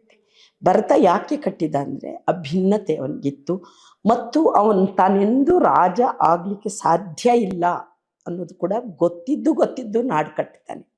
ಇದು ನಮಗೆ ಬೇಕಾಗಿರೋದು. ಇವತ್ತು ಬೇಕಾಗಿರೋದು ರಾಜಕಾರಣದಲ್ಲಿರೋ ವ್ಯಕ್ತಿಗೆ ನಾನು ರಾಜ ಆಗ್ತೀನಿ ಇಲ್ಲೋ ಅನ್ನೋದು ಗೊತ್ತಿಲ್ಲ, ಆದರೆ ನಾನು ಮಾಡುವ ಕೆಲಸ ಈ ಜನರನ್ನು ಕಟ್ತಿರ್ತೀನಿ, ಸಮಾಜನ ಕಟ್ತಿರ್ತೀನಿ, ನಿರಂತರವಾಗಿ ಆ ಕಟ್ಟುವಿಕೆ ಒಂದು ಬದಲಾವಣೆಯನ್ನು ತರ್ತಿರುತ್ತೆ ಅನ್ನುವ ಒಂದು ವಿಷನ್ ಮಾತ್ರ. ಪ್ರತಿ ಆಸೆ ಇಟ್ಕೊಂಡು ಹೊರಟ್ರೆ ಪೊಲಿಟಿಷಿಯನ್ ಏನೂ ಮಾಡಲಾರ. ಆಸೆ ಇಲ್ಲದೆ ನೀವು ಅಲ್ಲಿಗೆ ಹೋಗಬೇಕು, ಕಟ್ಟುವ ಕೆಲಸಕ್ಕೆ ಸುಲಭ.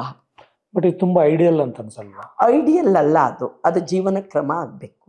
ಐಡಿಯಲ್ಗಳ ಜೀವನ ಕ್ರಮ ಆದಾಗ ನಾನು ಅದಕ್ಕೆ ಹೇಳಿದ್ದು, ಸ್ತ್ರೀವಾದ ಯಾವತ್ತು ಅದು not A theory, it is A way of life.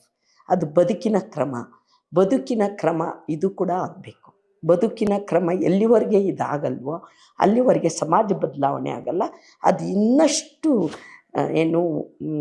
ಅಧಿಕಾರ ಕೇಂದ್ರಿತ ಸಾಂದ್ರೀಕರಣ ಆಗುತ್ತೆ. ವಿಕೇಂದ್ರೀಕರಣ ಬಾಯಲ್ಲಿರುತ್ತೆ, ಸಾಂದ್ರೀಕರಣ ಮುಖ್ಯವಾಗಿ ಆಗ್ತಾ ಇರುತ್ತೆ. ನಿಮಗೆ ಸೋಷಲಿಸ್ಟ್ ಹೋದ್ರಿ, ಈಗ ತುಂಬ ಕೊನೆಯ ಹಂತದ ಸೋಷಲಿಸ್ಟ್ ಇರ್ತಾರೆ. ನೆಕ್ಸ್ಟ್ ಇವಾಗ ಯಾರು ಇರೋರು ಸಾಂದ್ರೀಕರಣಗೊಳಿಸ್ತಾ ಇರೋದು. ಆಗ ಇನ್ನೊಂದು ರೂಪ. ಆಗ ನಿಮಗೆ ಕಟ್ಟುವವರ ಜನ ಜಾಸ್ತಿ ಬೇಕಾಗುತ್ತೆ. ಇದನ್ನು ಒಡಿಬೇಕಲ್ಲ. ಈಗ ಆ ಸಾಂದ್ರೀಕರಣವನ್ನು ಒಡಿಬೇಕಾದ್ರೆ ತುಂಬ ಯಂಗ್ ಬ್ಲಡ್ಗಳು ಬರಬೇಕು, ಹೊಸ ಯೋಚನೆ ಮಾಡೋರು. ಅವರು ಈ ಜಗತ್ತನ್ನು ಕಟ್ಟಕ್ಕೆ ಹೊರಡಬೇಕು. ಆಗ ನಿಮಗೆ ಬದಲಾವಣೆ ಸಾಧ್ಯ. ಇಲ್ಲ ಅಂದರೆ ಇದು ಒಂಥರ ಇದೇ ಥರ ಇರುತ್ತೆ. ಆ ರಾಜನ ಆಳ್ವಿಕೆಗಿಂತ ಕೆಟ್ಟ ಆಳ್ವಿಕೆ ಕಡೆಗೆ ನಾವು ಹೋಗ್ತೀವಿ. ರಾಜ ಒಬ್ಬ ಇದ್ದ, ಈಗ ಬಹುರಾಜರ ಅಂದಾಗ ನಿಮಗೆ ಗೊತ್ತಾಗುತ್ತದೆ ಅದರ ಅಪಾಯಗಳು ಎಷ್ಟು ಆಗ್ತವೆ ಅಂತ. ಈ ಅಪಾಯನ ತಪ್ಪಿಸ್ಬೇಕಾದ್ರೆ ಕಟ್ಟುವವರ ಸಂಖ್ಯೆ ತುಂಬ ಜಾಸ್ತಿ ಬೇಕು. ಅದು ನಮ್ಮೊಳಗಡೆ ಯೂತ್ಸ್ಗೆ ಭ್ರಮನಿರಸನಗೊಳ್ಳದಂಗೆ ನೋಡ್ಕೊಳ್ಳುವಂಥ, ಜಾಗೃತಿ ಮೂಡಿಸುವಂಥ ಒಂದು ವರ್ಕ್ ಮಾಡಬೇಕಾಗಿದೆ. ಈಗ ನೀವು ಮೇಷ್ಟ್ರಾಗಿದ್ದ ಕಾಲದಲ್ಲಿ ಹಲವು ಜನ ನಿಮ್ಮ ಯಂಗರ್ ಜನ್ರೇಷನ್ನ ಹುಡುಗರು ನಿಮ್ಮ ಜೊತೆಗೆ ಬರ್ತಾಯಿದ್ರು. ಅವರ ಆಲೋಚನಾ ಕ್ರಮ ಅಂದರೆ ಮೇಷ್ಟ್ರಿಗೆ ಒಂದು ಅಡ್ವಾಂಟೇಜ್ ಏನಂತಂದರೆ ಪ್ರತಿದಿನ ಹೊಸಬರಾಗುವ ಅವಕಾಶ ಇರ್ತದೆ. ಪ್ರತಿ ವರ್ಷ ಹೊಸ ಹುಡುಗರ ಜೊತೆಗೆ ಸೇರ್ತಾ ಇರ್ತಾರೆ, ಆಗ್ತಾ ಹೋಗ್ತಾರೆ. ಉಳಿದವರೆಲ್ಲ ನಮ್ಮೆಲ್ಲ ವಯಸ್ಸಾಗ್ತಾ ಹೋಗ್ತಾರೆ. ಈ ಹೊಸ ಹುಡುಗರ ಜೊತೆಗಿನ ಇದಾಗ್ತಾ ಅಲ್ಲಿ ಕನ್ಸ್ಟ್ರಕ್ಟ್ ಮಾಡುವ ಪ್ರೋಸೆಸ್ ಅವ್ರ ಹಂಗೆ ಎಳಸಾಗುವ ಸಾಧ್ಯತೆನೂ ಇರ್ತದೆ, ಅವರನ್ನು ಮೆಚೂರ್ ಮಾಡುವ ಸಾಧ್ಯತೆನೂ ಇರ್ತದೆ. ರೆಸಿಪ್ರೋಕಲ್. ಈ ಪ್ರೋಸೆಸ್ನಲ್ಲಿ ನೀವು ಹೇಳ್ತಾ ಇರುವ ಕಟ್ಟುವವರ ಸಂಖ್ಯೆ ಜಾಸ್ತಿ ಆಗೋದು ವಿಶ್ವವಿದ್ಯಾಲಯಗಳಲ್ಲಿ ಜಾಸ್ತಿ ಆದರೆ ಆಗುತ್ತೆ ಅಂತ ಅರ್ಥ ಅಲ್ವಾ? ಅದು ಅಲ್ಲ, ಅದು ಕಾಲೇಜ್ ಶಿಕ್ಷಣ, ಹೈಯರ್ ಎಜುಕೇಷನಿಂದ ಶುರುವಾಗಬೇಕು. ನೋಡಿ ನಾನು NSS ವಿದ್ಯಾರ್ಥಿನಿ. ನಾನು ಡಿಗ್ರಿ PUC ಇಂದ ನಾನು NSS, ನಾನು ಫೈನಲ್ ಇಯರ್ BSc ಇದ್ದಾಗೂ ನಾನು NSS. ಆಮೇಲೆ ನಾನು 10 ವರ್ಷ NSS ಕೋಆರ್ಡಿನೇಟ್ರಾಗಿ ಕೆಲಸ ಮಾಡಿದ್ದೀನಿ.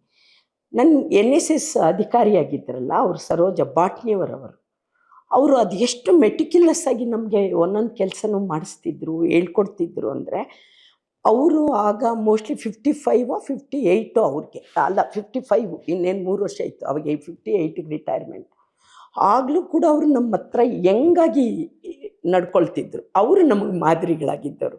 ಸೊ ನಮ್ಗೆ ಅದೇ ಎನರ್ಜಿ ಅಂದರೆ ಡಿಗ್ರಿಯಿಂದ ಶುರುವಾಗಬೇಕು, ಅದು PUC ಇಂದ ಶುರುವಾಗಬೇಕು, ಆ್ಯಕ್ಚುಲಿ ಹೈಸ್ಕೂಲಿಂದ ಶುರುವಾಗಬೇಕು.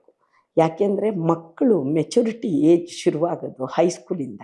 ಹೆಣ್ಮಕ್ಳು 10th ಬರೋಷ್ಟೊತ್ತಿಗೆ ಅವ್ರದ್ದು ಮೆಚುರಿಟಿ ಆಗಿರ್ತಾರೆ, ಗಂಡು ಮಕ್ಕಳು ಶುರುವಾಗಿರ್ತಾರೆ.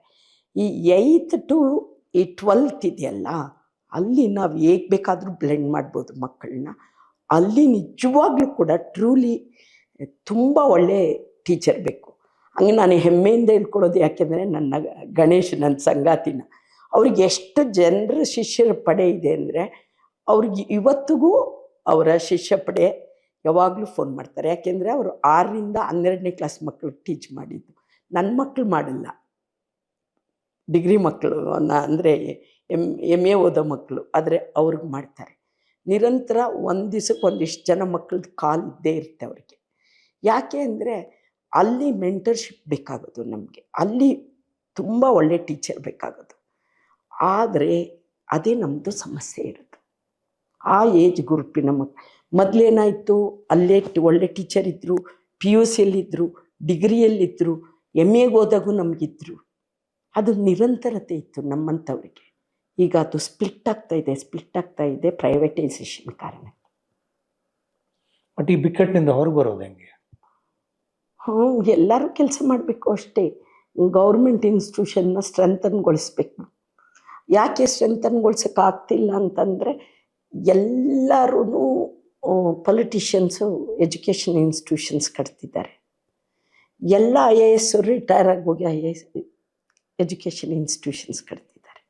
ಎಲ್ಲ ಕಾರ್ಪೊರೇಟರೂ ಎಜುಕೇಷನ್ ಇನ್ಸ್ಟಿಟ್ಯೂಷನ್ಸ್ ಕಟ್ತಿದ್ದಾರೆ.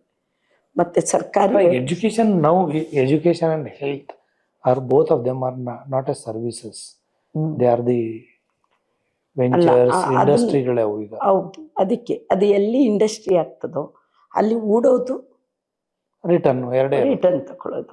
ಫಸ್ಟು ನಿಮ್ಮ ಪತ್ರಿಕೋದ್ಯಮ ಆಗಿದ್ದಂಗೆ, ಮೊದಲು ಪತ್ರಿಕೋದ್ಯಮ ಉದ್ಯಮ ಆಗಿರಲಿಲ್ಲ.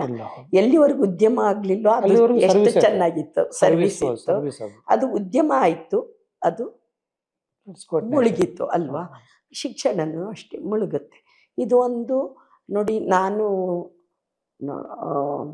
ನಾವು ಸಾಹಿತ್ಯದ ವಿದ್ಯಾರ್ಥಿಗಳು, ವಚನ ಚಳವಳಿಯೂ ಬಂತು, ಆಮೇಲೆ ವೈಷ್ಣವಿಸಮ್ ಬಂತು, ವೈಷ್ಣವ ಪ್ರಣೀತ ಕೃತಿಗಳು ಬಂತು, ಆಮೇಲಿನ ಕೃತಿಗಳು ಬಂದವು. ಬ್ಲ್ಯಾಕ್ ಏಜ್ ಥರ ಅಲ್ಲಿ ಏನು ನಮಗೆ ಕಾಣಿಸ್ದೇ ಇರೋವಂಥ ಕೆಲವು ಕೃತಿಗಳು ಬಂದರೂ ಕಾಣಿಸ್ಲಿಲ್ಲ. ಆಮೇಲೆ ನವೋದಯ ಬಂತು, ಹೊಸ ಯುಗವನ್ನು ಹುಟ್ಟಾಕೈತು. ಆಮೇಲೆ ಈಗ ಡಿಮಿನಿಷಿಂಗ್ ಕಾಲ, ಆವಾಗ ಒಂದು ಸೋಷಿಯಲಿಸಮ್ನ ಫ್ಲರಿಷಿಂಗ್ ಕಾಲ. ಈಗ ಅದು ಕ್ಯಾಪಿಟಲಿಸಮ್ ನುಂಗಿ ಹಾಕ್ತಾ ಇದೆ. ಆದರೆ ಇದೂ ನನಗೆ ಶಾಶ್ವತ ಅಂತ ಏನು ಅನಿಸಲ್ಲ. ಇದು ಒಂದು ದಿವಸ ಡಿಮಿನಿಷ್ ಆಗುತ್ತೆ. ಅಲ್ಲ, ಬಟ್ ಈಗಿನ ಕ್ಯಾಪಿಟಲಿಸಮ್ಗೂ ಹಳೆಯ ಕ್ಯಾಪಿಟಲಿಸಮ್ಗೂ ಇರೋ ವ್ಯತ್ಯಾಸ ಏನಂದ್ರೆ, ಹಿಂದಿನ ಕ್ಯಾಪಿಟಲಿಸಮ್ ವರ್ಸಸ್ ರಿಲಿಜನ್ ಥರ ಇತ್ತು. ಈಗ ಧರ್ಮವನ್ನು ಒಳಗೊಂಡ ಕ್ಯಾಪಿಟಲಿಸಮ್ ಬರ್ತಾ ಇರೋದ್ರಿಂದ ಧಾರ್ಮಿಕತೆ ಅಲ್ಲ. ಯಾವತ್ ಕಾಲದಲ್ಲಿ ಇತ್ತು ಹೇಳಿ ವರ್ಸಸ್ ಅಂತ? ಧರ್ಮ ವರ್ಸ ಕ್ಯಾಪಿಟಲಿಸಮ್ ಅಂತ ಯಾವ ಕಾಲದಲ್ಲಿ ಇತ್ತು ಹೇಳ್ರಿ? ಯಾವ ಧರ್ಮ ರಾಜನ ಜೊತೆ ಯಾವಾಗಲೂ ನಿರಂತರವಾಗಿ ಬೆನ್ನಿಗಿತ್ತು, ಯಾವಾಗಲೂ ರಾಜನ ಜೊತೆನೇ ಇತ್ತು. ಆವಾಗಿನ ವ್ಯಾಪಾರಿಗಳು ರಾಜನ ಜೊತೆನೇ ಇದ್ದರು. ಆವತ್ತಿನ ಗೌಡಿಕೆ ಭೂಮಿ ಒಡೆಯರು ರಾಜನ ಜೊತೆನೇ ಇದ್ದರು. ಇವತ್ತು ಅವರೆಲ್ಲರೂ ರಾಜನ ಜೊತೆನೇ ಇದ್ದಾರೆ. ಆದರೆ ರಾಜನ ಜೊತೆ ಇಲ್ಲದೇ ಇರೋ ಒಂದು ಗುಂಪಿದೆ, ಇವತ್ತಿಗೂ ಇದೆ. ಅದು 80% ಇದೆ. 80% ಸರಿಯಾದ ದಿಕ್ಕಲ್ಲಿ ನಡೆಸಿದ್ರೆ ಅದು ಚೆನ್ನಾಗಿ ಇವತ್ತಿಗೂ ಪುಡಿ ಮಾಡಬಹುದು, ಅದನ್ನು ಡಿಮಿನಿಷ್ ಮಾಡಬಹುದು. ಆದರೆ ಈ 80ನ ಹೇಗೆ ಮುನ್ನಡೆಸೋಕ್ಕೆ ಒಂದು ಫೋರ್ಸ್ ಬೇಕಾಗುತ್ತಲ್ಲ, ಆ ಫೋರ್ಸ್ ಹುಟ್ಟಲ್ಲ ಅಂತ ನಾನು ಹೇಳಲ್ಲ, ಅದು ಹುಟ್ಟತ್ತೆ. ಅದು ನನ್ನ ಕಾಲದಲ್ಲಿ ಆಗದೆ ಇರ್ಬೋದು. ಸೊ ಒಂದು ಪಾಸಿಟಿವ್ ನೋಟ್ನೊಂದಿಗೆ ನಾವು ಇಷ್ಟೊತ್ತು ಹಲವು ವಿಚಾರಗಳನ್ನು ನಮ್ಮ ಜೊತೆ ಹಂಚ್ಕೊಂಡ್ರಿ. ನೀವು ಟೈಮ್ ಕೊಟ್ಟಿದ್ದಕ್ಕೆ, ನಮ್ಮ ಜೊತೆಗೆ ಮಾತಾಡಿದ್ದಕ್ಕೆ ನಿಮಗೆ ನಾನು ಥ್ಯಾಂಕ್ ಯು ಸರ್. ನಮಸ್ತೆ.